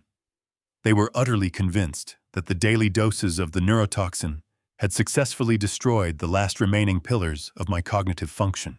When Natalie finally announced that dinner was ready, they practically carried me to the head of the heavy oak dining table. The black leather folder containing the deadly financial documents was resting on the sideboard, waiting for the perfect moment. I sat down heavily in the high-backed wooden chair, letting my head loll slightly to the side. Natalie served the food with a bright, overly enthusiastic energy. The dinner conversation was a grotesque theater of forced nostalgia. They recounted exaggerated stories of our past summer vacations, laughing loudly at memories they had completely fabricated or fundamentally altered to fit their loving narrative. I participated by offering weak, nonsensical nods intentionally, knocking my silver fork against the edge of my porcelain plate, creating a sharp, constant clinking sound that highlighted my supposed loss of basic motor skills. I watched a drop of gravy fall from my trembling spoon and stain my clean white shirt. I did not move to clean it up. I simply stared at it with wide, vacant eyes, playing the pathetic victim to absolute perfection. As the plates were finally cleared away, Cameron stood up and walked over to the kitchen counter. He returned carrying the bottle of 25-year-old scotch and a set of 4 crystal tumblers. "This is to you, Dad," Cameron said, smoothly pouring a generous measure of the amber liquid into the first glass and setting it carefully in front of me. "To family, and to making sure your legacy is perfectly secured." He poured 3 more glasses for himself, Natalie, and Preston. I wrapped my trembling fingers around the heavy crystal tumbler, lifting it halfway to my mouth. I closed my eyes, muttering a slow, quiet prayer of thanks that dragged on for nearly a full minute. While their heads were respectfully bowed, I subtly shifted my weight to the left. With a swift, practiced motion, I tipped my glass downward, silently dumping the poisoned scotch into the soil of the large potted fern sitting beside my chair. By the time they opened their eyes, my tumbler was empty. I brought the rim to my lips, feigning a deep swallow. I watched from beneath my drooping eyelids as my children exchanged knowing, predatory glances across the table. They genuinely believed the lethal dose was coursing through my bloodstream. They thought the old man was mere hours away from his grave. The heavy silence in the dining room stretched out, broken only by the rhythmic crackling of the logs burning in the massive stone fireplace. I let my chin rest against my chest for a long moment, allowing the illusion of the poisoned scotch to fully settle into their treacherous minds. I forced my breathing to become shallow and labored, drawing in thin, raspy gulps of the crisp mountain air. I slowly raised my head, letting my eyes wander aimlessly around the rustic walls, before finally settling my gaze on my son, Cameron. I whispered, my voice sounding like dry leaves scraping across a stone pathway. "Could you do me a favor, my boy?" On the wooden sideboard over there, I left a black leather folder. "Could you bring it to the table for me? I think it is time we take care of our family business before I need to lie down." Cameron stood up immediately, moving with an eager, barely contained energy that disgusted me. He walked over to the antique sideboard, retrieved the thick leather folder, and placed it gently in front of me on the dining table. Natalie and Preston leaned forward simultaneously, their eyes locked onto the black cover with a starving, predatory intensity. I reached out with a trembling hand, letting my fingers fumble weakly with the metallic clasp. I slowly opened the folder, revealing the crisp, official-looking documents I had meticulously drafted in the dead of the night. The warm, flickering firelight illuminated the bold headings printed across the top pages, displaying the massive, fabricated financial balances of the non-existent offshore accounts. I saw Preston swallow hard, his Adam's apple bobbing nervously as he stared at the staggering numbers. "These are the private trusts," I explained, forcing another hollow cough from the depths of my lungs. "I established these accounts decades ago, far away from the corporate auditors and the domestic tax boards. This money is completely lit, entirely untraceable, and completely separate from Caldwell Logistics. I want to transfer full ownership to the three of you tonight. I want to make absolutely sure my children are perfectly secure before my mind finally goes dark. I want to know that Evelyn and I provided everything you could ever possibly need in this world." Natalie reached across the polished oak table and placed her hand over mine. Her skin felt uncomfortably hot. "Oh, Daddy," she murmured, conjuring a pair of perfectly timed, glistening tears that pooled in the corners of her eyes. "You have always been so generous to us. We will honor your legacy forever. We will make sure this money is protected, just like you always protected us." I nodded slowly, keeping my facial expression entirely blank and vacant. I slid the thick stack of papers toward the center of the table. I squinted heavily at the dense paragraphs of legal jargon blinking rapidly, as if my vision was failing me. "The text is so small," I wheezed, rubbing my tired eyes with the back of my trembling hand. "I cannot seem to focus on the words anymore. The letters are just swimming together on the page."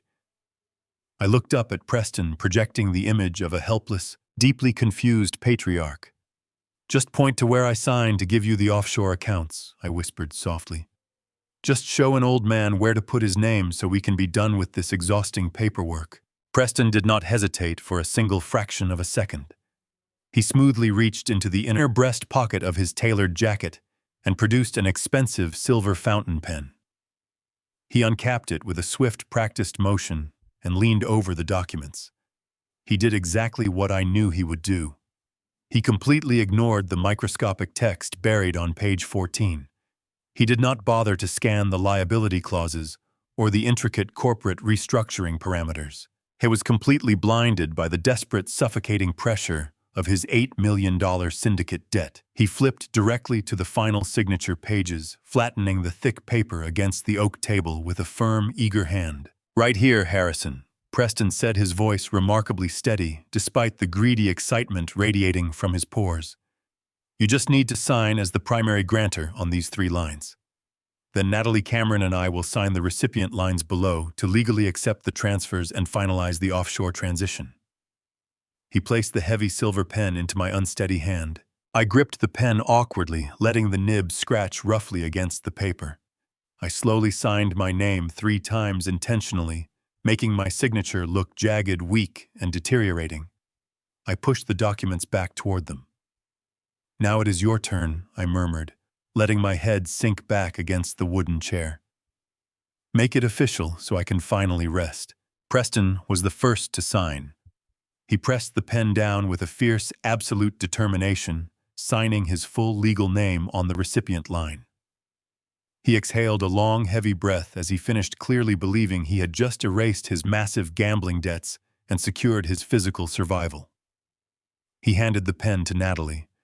She smiled her beautiful, venomous smile, eagerly signing her name right beneath her husband's. Finally, Cameron took the silver pen. My son, the brilliant pharmaceutical researcher who had just attempted to drug my drinking water, signed his name with a quick, fluid motion. He believed he had just salvaged his sinking mortgage and averted his humiliating financial ruin. They all sat back in their chairs, staring at the completed documents with profound, silent awe. They truly thought they had just become multimillionaires. They believed they had successfully manipulated a dying, mentally incompetent old fool into handing over the keys to a hidden kingdom of untraceable wealth. They thought the tedious, agonizing performance of playing the loving family was finally over. In reality, they had just signed their own financial death warrants. By placing their legal signatures on those specific recipient lines, they had formally and irrevocably bound themselves to the corporate debt assumption clauses hidden deep within the text. They had just personally guaranteed the entire $20 million operational loan held by Caldwell Logistics. They had legally stripped away the corporate liability shield, tethering their own private bank accounts, their luxury homes, and their future wages directly to a consortium of ruthless international bankers. I had successfully wrapped a massive, unbreakable financial anchor tightly around their necks. When the federal authorities eventually froze the company assets, the banks would immediately come after my children to collect the $20 million. They would be left completely destitute, stripped of every single asset they valued above my life. I sat quietly for another moment, letting them bask in their manufactured victory. I slowly placed both hands on the edge of the dining table and pushed myself up my knees, trembling with intentional, dramatic weakness. Well, I whispered, my voice barely audible over the crackling fire. It is done. You have everything you wanted. I am feeling incredibly exhausted now. I think the crisp mountain air has finally caught up with me. I need to go to my bedroom and lie down. Natalie immediately stood up, stepping forward as if to help me walk down the hallway. I held up a shaking hand, gently waving her off. No, sweetheart, I murmured softly. I can manage. Just stay here and finish your drinks. Celebrate our family. I just need a long, deep sleep. I turned my back on the monsters I had raised. I dragged my feet across the polished wooden floor, moving slowly down the dimly lit hallway toward the master bedroom. I could feel their eyes burning into my back, watching me retreat into the shadows. I knew exactly what they were thinking. They were silently counting down the minutes until they believed my heart would finally stop beating from the lethal dose of the synthetic pharmaceutical compound they thought I had just ingested. They were waiting for the old wolf to quietly die in his sleep. I stepped into the dark bedroom and quietly closed the heavy oak door behind me. I dropped the frail, exhausted posture instantly. I stood perfectly straight in the pitch-black room, my mind sharp, cold, and entirely focused. The paperwork was legally binding. The trap was flawlessly set. Now all I had to do was descend into the fortified basement security room and wait for them to make their final, fatal move in the dead of the night. I did not actually lie down on the plush mattress of the master bedroom. Instead, I arranged a collection of spare pillows and thick winter blankets beneath the heavy duvet, meticulously shaping them to perfectly mimic the sleeping form of a frail old man. Once I was satisfied with the deception, I quietly slipped out through a concealed maintenance panel in the back of the walk-in closet. I descended a narrow, spiraling wooden staircase that led directly down into the reinforced basement. This subterranean room had originally been designed as a storm shelter and a secure storage vault for expensive hunting gear. Now it served as the nerve center for my elaborate trap. The basement was cold and smelled faintly of damp earth and old cedar wood. I pulled a heavy wool blanket over my shoulders and sat down in a rigid steel chair positioned directly in front of a glowing bank of high-definition monitors. The ex-military security contractors had done an absolutely flawless job. The screens displayed every single corridor, every entryway, and every room in the cabin in crisp, high-resolution infrared. The world above me was painted in eerie shades of ghostly white and deep pulsing black. I watched the digital clock in the corner of the primary monitor slowly tick forward. Midnight passed without a single sound. 1 in the morning came and went.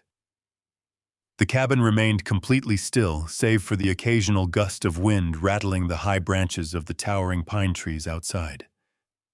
I kept my eyes locked on the screen displaying the main hallway, my breathing slow and remarkably steady. At exactly 2 in the morning, a faint sliver of movement caught my attention on the third monitor.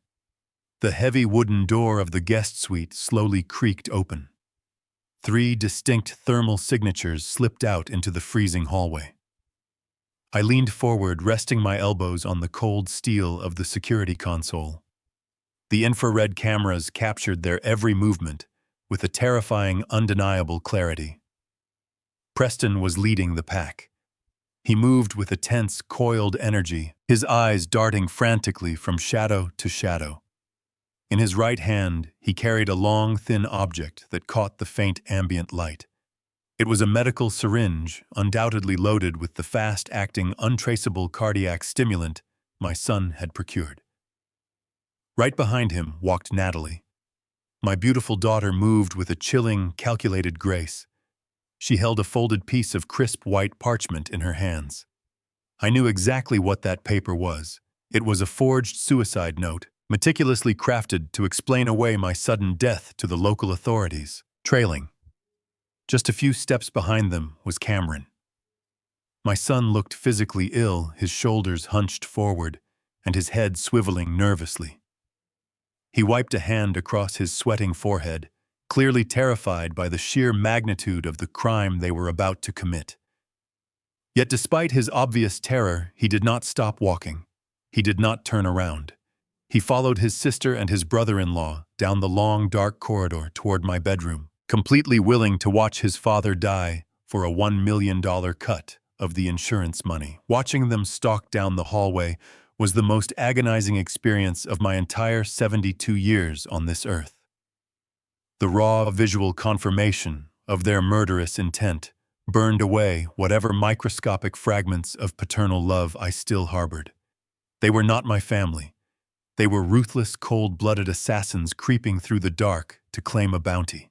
They reached the heavy oak door of the master bedroom. Preston raised a hand, signaling the other two to stop. He pressed his ear against the thick wood, listening intently for any signs of wakefulness from inside the room. I watched him nod to Natalie. He slowly reached out and wrapped his hand around the brass doorknob. The door swung open with a quiet, agonizingly slow creak. The 3 of them stepped carefully over the threshold, entering the trap completely of their own volition. The infrared camera mounted directly above the bedroom doorframe gave me a perfect, unobstructed view of the entire scene. Preston raised the syringe, holding it poised like a dagger as he crept toward the large 4-poster bed. Natalie followed closely at his side, clutching the forged suicide note against her chest. Cameron lingered near the doorway, shifting his weight anxiously from foot to foot. Preston reached the edge of the mattress. He stared down at the bundled blankets, his chest heaving with deep adrenaline-fueled breaths. He raised his free hand, preparing to swiftly pull back the heavy duvet and plunge the lethal needle directly into my flesh. This was the moment. They were all fully inside the room, completely focused on the bed, their minds entirely consumed by the imminent execution. They had crossed the absolute point of no return. I reached out and rested my index finger against the bright red illuminated button on the master security console. I did not hesitate. I did not feel a single ounce of regret. I pressed the button down with a firm, decisive strike. The response was instantaneous and deafening. A massive, synchronized mechanical roar echoed through the entire cabin. On the monitors, I watched as the heavy solid steel biometric deadbolts slammed shut across the master bedroom door, locking into place with a violent final thud. At the exact same second, the motorized reinforced steel blast shutters dropped rapidly over the large bedroom windows. The thick metal sheets slammed down against the wooden sills, completely sealing the room off from the outside world. The sudden explosive sounds shattered the quiet tension of their murderous approach. Preston jumped violently backward, dropping the lethal syringe onto the floor. It rolled harmlessly beneath the heavy wooden nightstand. Natalie shrieked in absolute terror, throwing her hands over her ears as the blast shutters crashed down and plunged the room into total darkness. The infrared cameras seamlessly adjusted to the loss of ambient light, continuing to broadcast their every frantic movement to my monitors in the basement. Cameron sprinted back toward the bedroom door. He grabbed the brass handle and yanked it with all of his strength. The door did not even budge a fraction of a millimeter. He pounded his fists against the thick oak, his mouth opening in a silent scream of panic. Preston rushed to the windows, frantically pawing at the smooth, impenetrable steel of the newly dropped blast shutters. There were no latches, no handles, and absolutely no way to pry them open from the inside. They were completely and utterly trapped in a windowless, fortified vault of their own making. I sat in the cold basement, watching them scramble around the bedroom like panicked rats in a sealed cage. They collided in the darkness, their confident, predatory swagger completely replaced by raw, primal fear. The executioners had just realized they were the prey. I breathed deeply, preparing to break their minds completely. Preston threw his entire body weight against the solid oak door. The heavy wood did not even shudder. He backed up his chest, heaving, and rammed his shoulder into the barrier again with a ferocious grunt. The impact echoed hollowly through the hidden microphones, but the biometric deadbolts held the door firmly inside its steel frame. Cameron fell to his knees in the center of the room. He grabbed fistfuls of his own hair, rocking back and forth as the reality of their containment finally crushed his spirit. Natalie was pacing wildly around the perimeter of the bedroom. She slapped her open palms against the cold metal of the blast shutters, searching desperately for a release latch that simply did not exist. They were completely engulfed in darkness, but the infrared cameras illuminated their terror perfectly on my basement monitors. I watched them unravel for 5 full minutes. I wanted the claustrophobia to thoroughly seep into their bones. I wanted them to feel the exact same suffocating helplessness they had planned to inflict upon me inside a locked memory care ward. When Preston finally collapsed against the unyielding door, panting and rubbing his bruised shoulder, I reached forward. I pressed a silver toggle switch on the security console, activating the two-way intercom system I had installed in the ceiling of the master bedroom. I leaned close to the microphone. "Looking for a vain Preston?" I asked. My voice did not shake. It did not carry the frail, raspy weakness of a dying man. It boomed through the high-fidelity speakers mounted in the bedroom ceiling, cold, resonant, and entirely ruthless. It was the voice of a man who had built a corporate empire from nothing. Down in the master bedroom, all 3 of them froze instantly. Preston spun around, his wide eyes searching the dark corners of the ceiling. Natalie gasped, covering her mouth with both hands. Cameron remained on the floor, whimpering softly as he stared up into the darkness. I tapped a sequence of keys on my encrypted laptop. The large flat-screen smart television mounted on the bedroom wall suddenly flared to life. The sudden burst of bright white light blinded them for a moment. They shielded their eyes, squinting against the harsh glare. When their vision finally adjusted, they saw the frozen, high-definition image glowing brightly on the screen. It was the photograph Felix had captured outside the bridal suite. It clearly showed Natalie dropping the synthetic neurotoxin into my silver thermos, while Victor Wallace handed Preston the confidential folder. Natalie let out a piercing, guttural shriek as she stared at the television. She stumbled backward until her spine hit the blast shutters. I did not give them a single second to formulate a lie. I pressed another button on my console. The crisp, clear audio of their midnight conference call with Victor filled the room. Preston's desperate pleas about his $8 million syndicate debt echoed off the walls. Natalie's cold, calculating voice followed immediately, casually suggesting they hire Cameron to secure an untraceable pharmaceutical compound to trigger a massive heart attack. I watched my children listen to their own murderous voices. I spoke over the intercom again, my tone entirely devoid of mercy. "You thought I was simply fading away," I stated smoothly. "You thought the man who provided every luxury you have ever known was just a clueless, broken obstacle standing between you and a $50 million insurance payout. You completely forgot that I survived 40 years in the most cutthroat industry in this country. I knew about the poison 3 days after the wedding. I knew about the syndicate debt.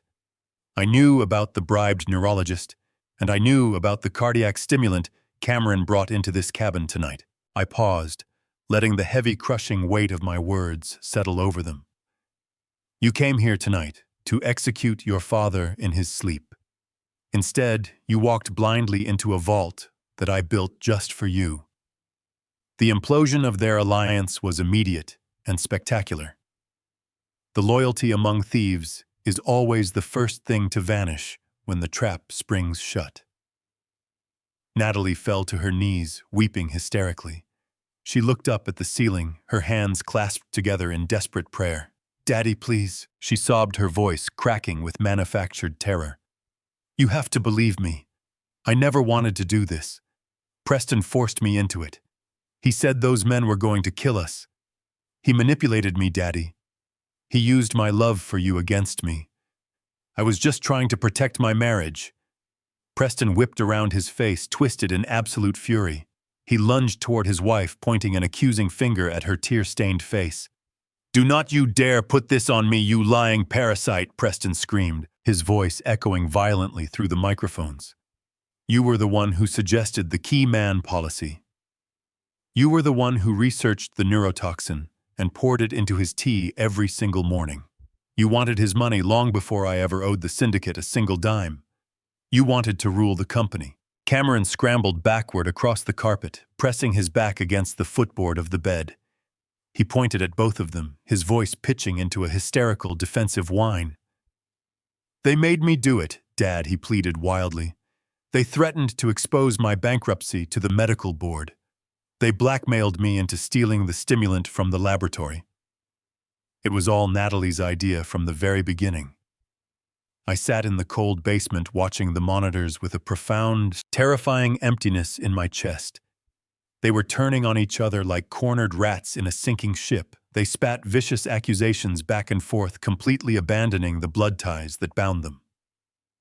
Natalie screamed that Cameron was a greedy failure who willingly sold out his own family to save his pathetic career. Cameron fired back, calling his sister a cold-blooded psychopath who deserved to rot in federal prison for the rest of her miserable life.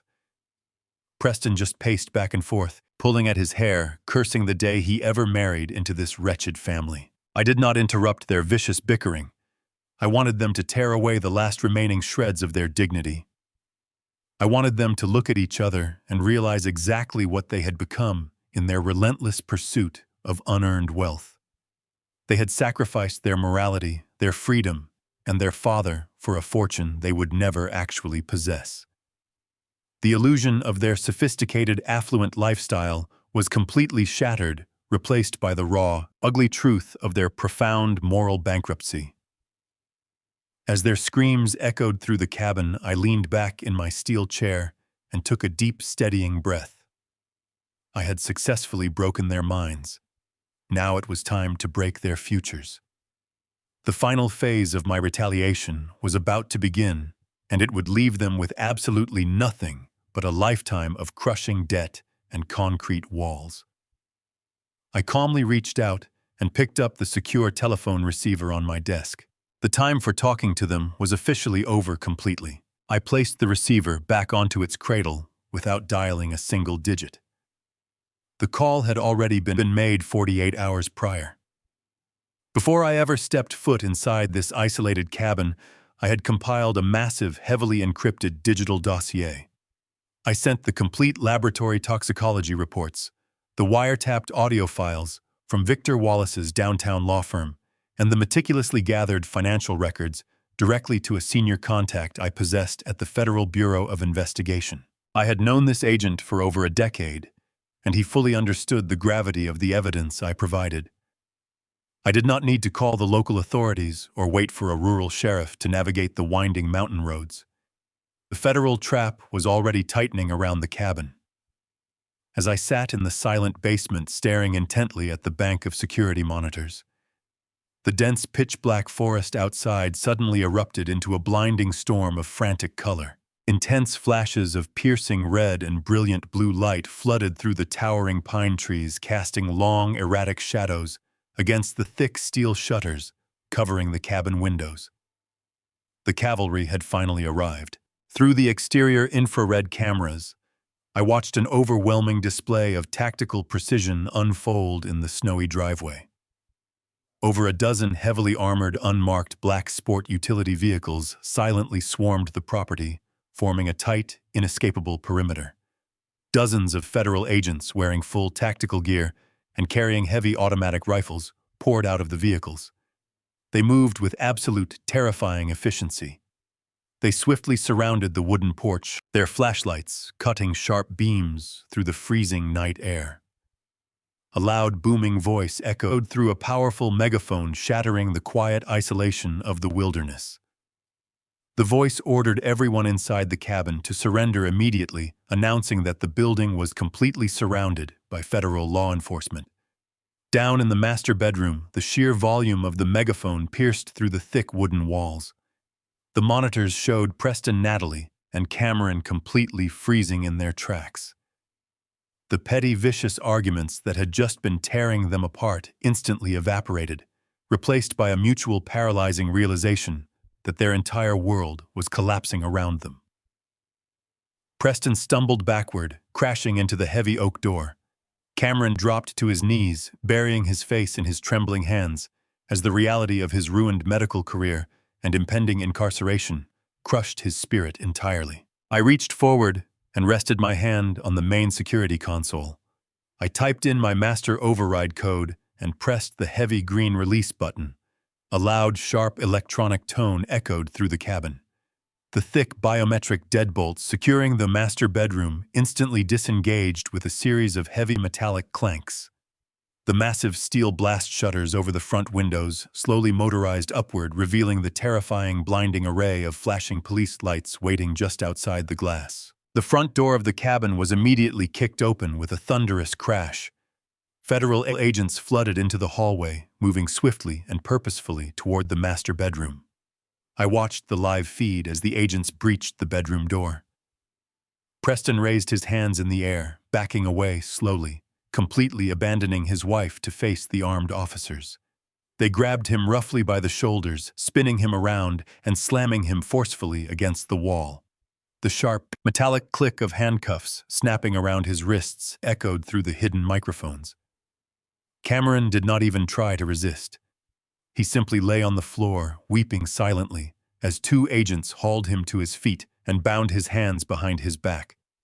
Natalie shrieked hysterically, thrashing and kicking wildly, as a female agent pinned her arms down and secured the heavy steel cuffs around her slender wrists. I stood up from my steel chair in the basement. I smoothed the lapels of the immaculate tailored charcoal suit I had specifically chosen for this exact moment. I wanted to look exactly like the formidable corporate titan they had foolishly attempted to murder. I slowly climbed the wooden stairs, my footsteps echoing through the newly silenced cabin. I stepped out onto the wide front porch, just as the agents were violently dragging my treacherous children and my cowardly son-in-law out the front door. The freezing mountain air bit at my face, but the deep, satisfying warmth of absolute justice shielded me from the cold. Preston was shoved against the side of a black vehicle, his arrogant swagger entirely replaced by quiet, pathetic sobbing. Cameron refused to look at me, keeping his tear-stained face firmly planted toward the frozen ground. But Natalie fought against the agents holding her. She twisted her body around, locking her desperate, terrified eyes onto mine. "Daddy," she screamed, her voice cracking with raw, unadulterated panic. "Daddy, please make them stop. You cannot do this to us. We are your family. If you send us to prison, we get nothing. You leave us with absolutely nothing." I walked across the wooden porch, pausing at the stairs.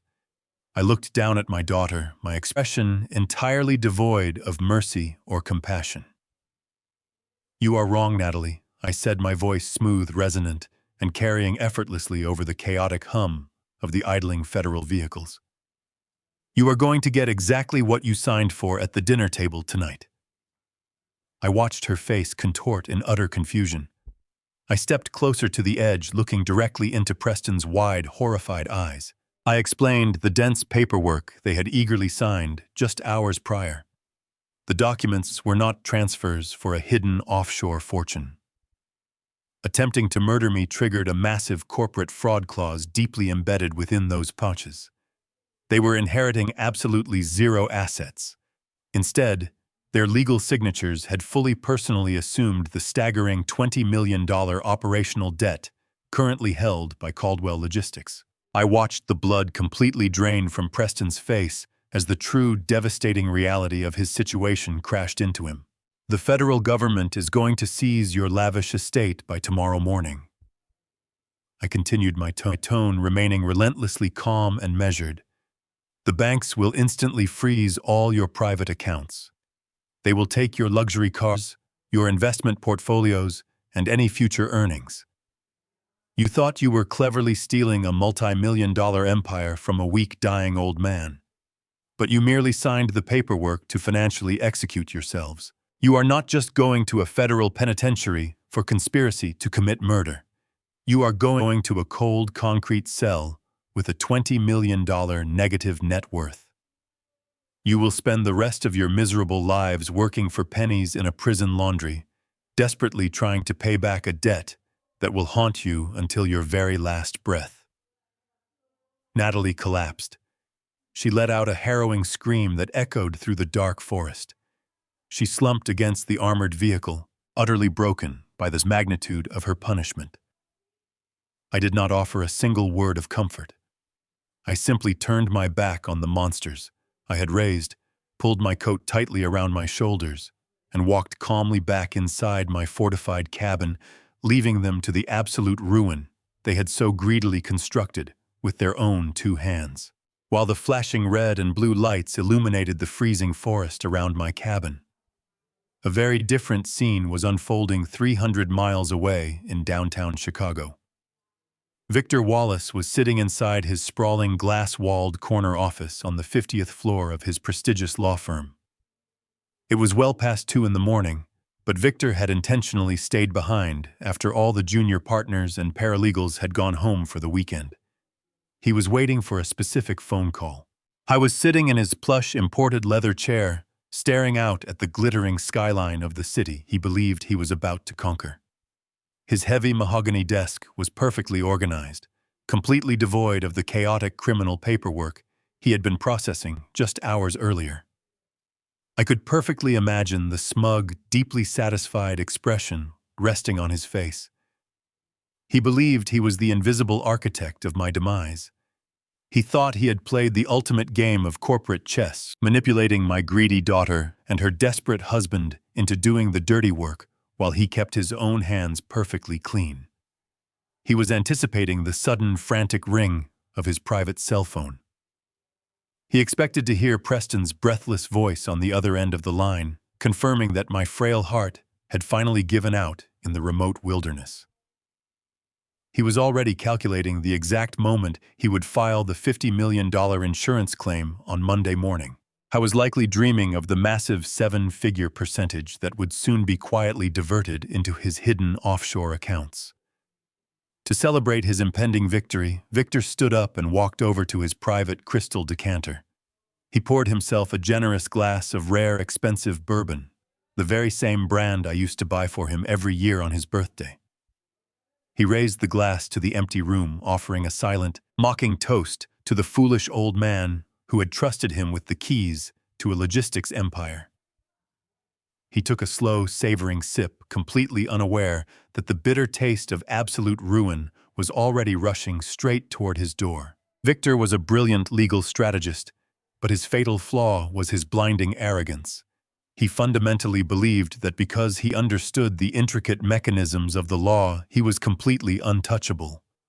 He assumed I was entirely focused on stopping my murderous children, completely ignoring the quiet, methodical trap I had simultaneously built specifically for him.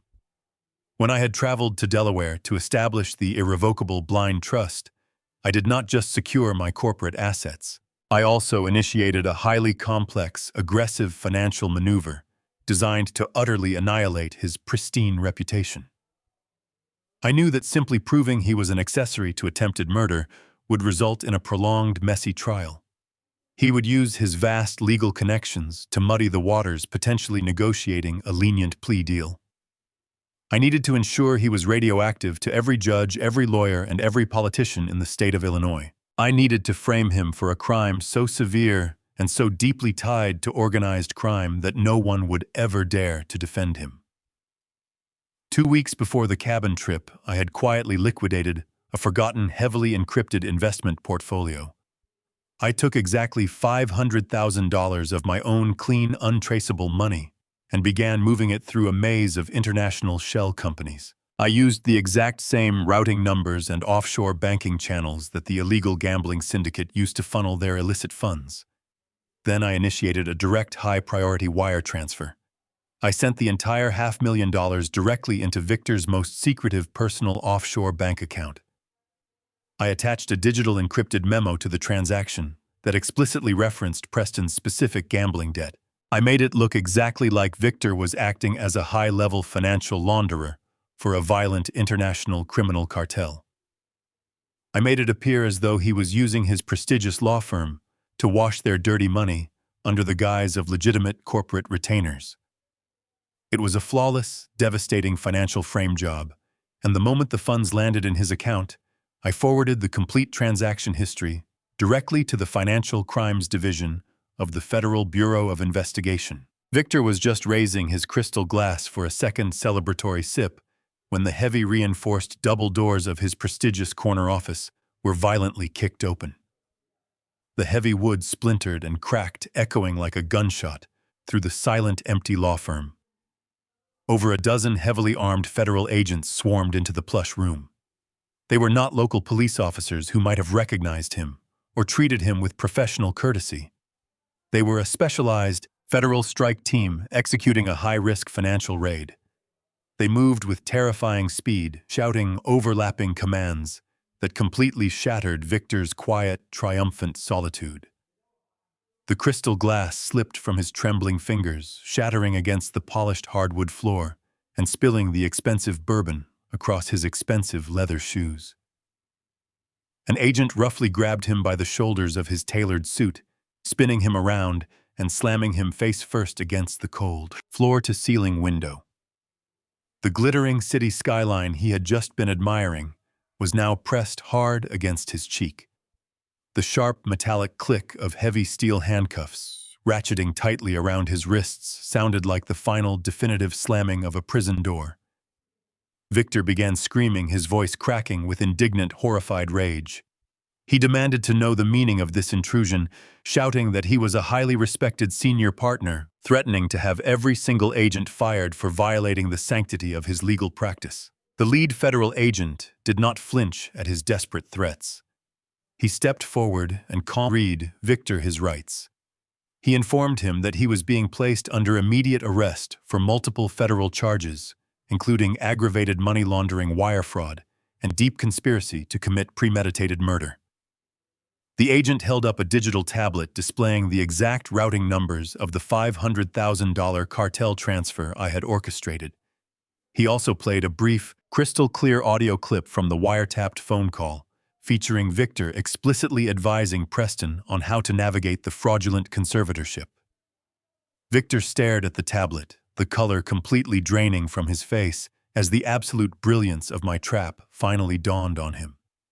He realized in that agonizing second that I had not only survived their assassination attempt, but I had actively engineered his total professional destruction. He knew there was absolutely no escape from the overwhelming federal evidence I had purposefully planted against him. The massive corporate empire he had so desperately tried to steal would continue to thrive without him, and his grand, arrogant ambitions were reduced to nothing. He was dragged out of his beautiful office in handcuffs, paraded past his own shocked security guards. By morning, his legal license would be permanently stripped. His prestigious reputation would be entirely annihilated, replaced by the shameful legacy of a corrupt, murderous thief. My vengeance was a cold, quiet storm, and it had finally washed away every single parasite that had dared to feed on my life's work. 6 months passed. The wheels of federal justice grind slowly for the innocent, but for those caught dead to rights, in a web of their own documented hubris, they move with a terrifying and absolute velocity. The trial was incredibly swift. I did not even have to take the witness stand. The sheer volume of evidence I had provided to the Federal Bureau of Investigation was entirely insurmountable. The high-resolution audio recordings from Victor Wallace's law firm, the infrared security footage from the cabin in upstate New York, and the undeniable blue hue of the chemical testing strip. I saved from Cameron's kitchen, painted a flawless, damning picture of premeditated murder and corporate fraud. The evidence left no room for negotiation, no space for any doubt. Preston was the first to fall. The judge handed him a sentence of 25 years in a maximum security federal penitentiary. Natalie and Cameron, my own flesh and blood, received 20 years each for their active roles in the conspiracy to end my life. Victor Wallace, the brilliant, arrogant legal strategist who thought he could outsmart me from his glass tower in Chicago, panicked. He took a coward's plea deal, trading information on the offshore gambling syndicate for a slightly reduced sentence of 15 years. I did not attend any of their sentencing hearings. I did not want to see their tear-stained faces or hear their hollow, desperate apologies echoing across a crowded courtroom. I was entirely too busy rebuilding the life they had tried so eagerly to destroy. I let the justice system erase them from my daily existence entirely. I returned to the executive floor of Caldwell Logistics, but I did not return to reclaim my throne. At 72 years old, I had successfully navigated my final and most dangerous corporate war. It was time to secure the future of the enterprise I had fiercely protected. I called my senior vice president into my expansive corner office. His name was Marcus. He had worked diligently by my side for over 2 decades, navigating complex supply chain crises and economic downturns without ever compromising his values. He was a man of quiet, unshakable integrity, a man who never once asked for a shortcut or an unearned favor. I formally promoted him to the prestigious position of Chief Executive Officer, handing him the absolute reins of the empire I had meticulously built from a single rusted delivery truck. I knew the company would be safe in his capable, honest hands. He had proven his loyalty over the years when others had only proven their boundless, destructive greed. I shook his hand, feeling a profound sense of closure as I transferred the heavy mantle of leadership to a truly deserving successor. With the corporate succession firmly established, I began the process of systematically liquidating a massive portion of my personal assets. I took the millions of dollars that Natalie and Cameron had so desperately coveted and redirected every single cent into a new, untouchable venture. I officially established the Evelyn Caldwell Foundation. I named it after the only person in my life whose love had been entirely pure and completely unconditional. The foundation was specifically designed to provide top-tier medical and aggressive legal advocacy for elderly individuals who were suffering from domestic abuse and financial exploitation at the hands of their own families. I poured my vast resources into building an impenetrable fortress of support. I instructed the board to spare no expense, prioritizing human lives entirely over profit margins, to create a truly lasting, powerful, and meaningful national legacy for her beautiful memory. I hired the most ruthless, dedicated attorneys and doctors I could find. I wanted to ensure that no forgotten grieving widow or widower would ever have to face the terrifying darkness of a predatory family member completely alone. I turned my profound personal nightmare into a multi-million-dollar shield for the vulnerable. We set up emergency hotlines, deployed rapid response legal teams, and funded private medical screenings to detect the exact kind of chemical manipulation my daughter had attempted to use on me. The massive wealth that was supposed to fund offshore gambling syndicates and lavish unearned lifestyles was now actively dismantling elder abuse rings across the entire country. Every victory we achieved in the courtroom felt like a profound personal triumph.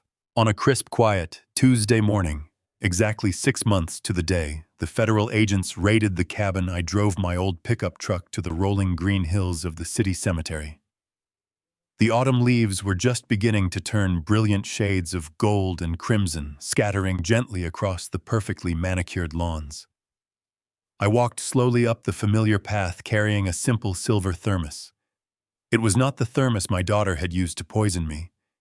It was a brand new one filled with a fragrant, completely untainted blend of hot tea. I reached Evelyn's grave marked by a beautiful slab of polished black granite.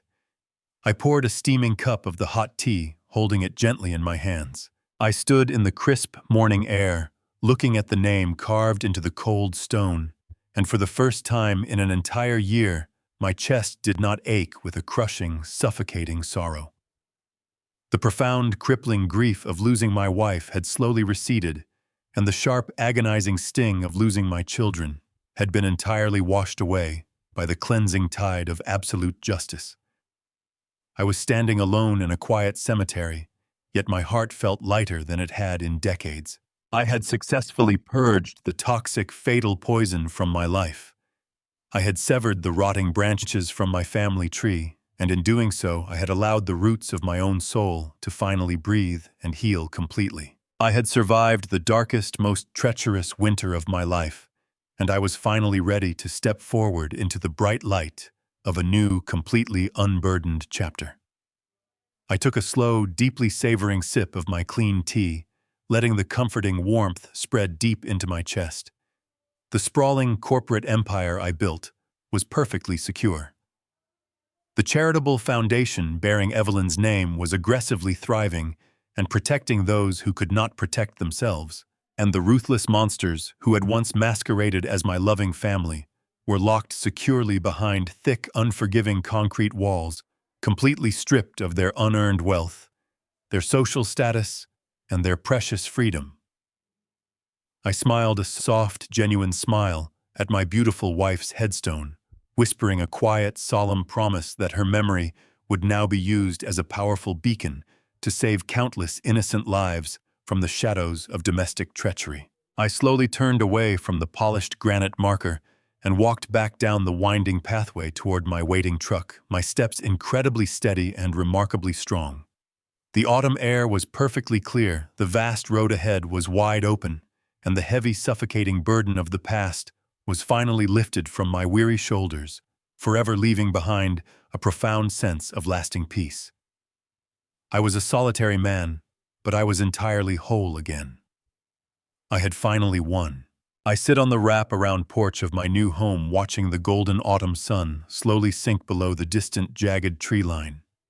The air is crisp and completely still, carrying the faint, comforting scent of burning cedar and dry pine across the valley. I am 72 years old.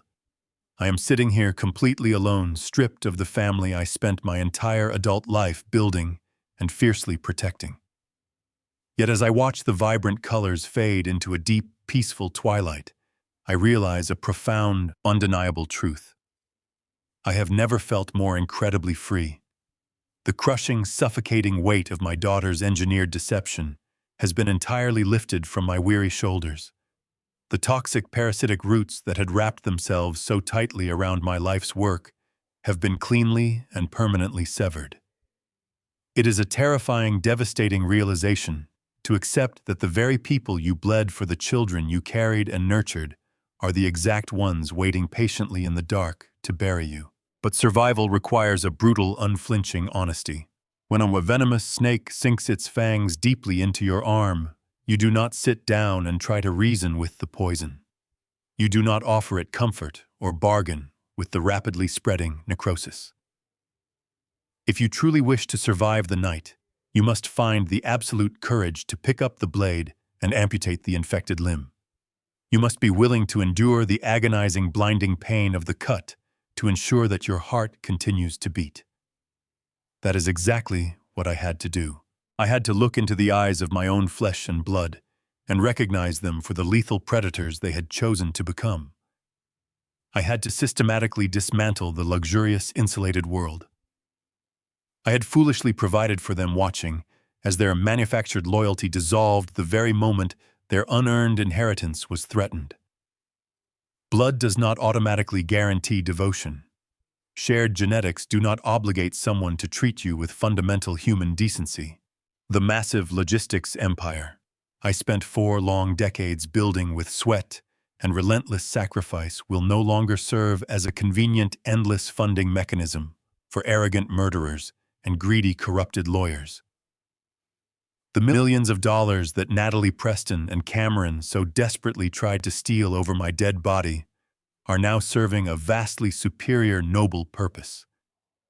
The Evelyn Caldwell Foundation is expanding rapidly across the country, actively deploying elite legal teams and highly specialized medical advocates to shield vulnerable, forgotten seniors from the exact same domestic horrors I miraculously survived.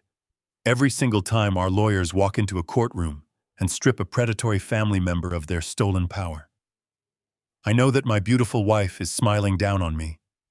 I turned the darkest, most terrifying betrayal of my existence into a towering fortress of protection for those who cannot fight back.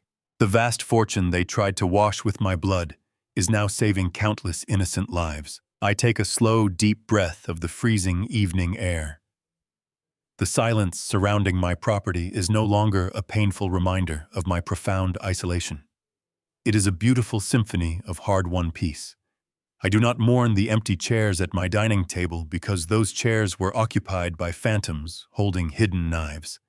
I chose my own dignity over a comfortable, manufactured lie. I chose to face the horrifying reality of my children's moral bankruptcy rather than quietly fade away into a chemically induced, helpless oblivion. The scars they left behind will always be there, but they no longer define my daily existence. They are simply the cold, hardened, impenetrable armor I wear proudly as I move forward into this final, unburdened chapter of my life. Sometimes the greatest tragedy in life is not losing your accumulated wealth. It is slowly discovering that the very people you sacrificed absolutely everything for are the exact ones holding the sharpest knife in the dark. But age does not equate to weakness. Wisdom forged through decades of relentless hardship is a weapon far sharper than youthful greed. When your own blood turns toxic, you must have the absolute courage to sever the limb to save your soul. True family is never defined by shared DNA. It is defined by unwavering loyalty, mutual respect, and unconditional love. Never ever let your inherent kindness be mistaken for foolish blindness. The old wolf may rest quietly in the shadows, but he never truly sleeps. Did this story of ultimate betrayal and absolute justice resonate with you today? Let me know which beautiful city you are watching from right now in the comments below. If you enjoyed this incredible journey, please leave a like, subscribe to the channel, and hit the notification bell for my next life story.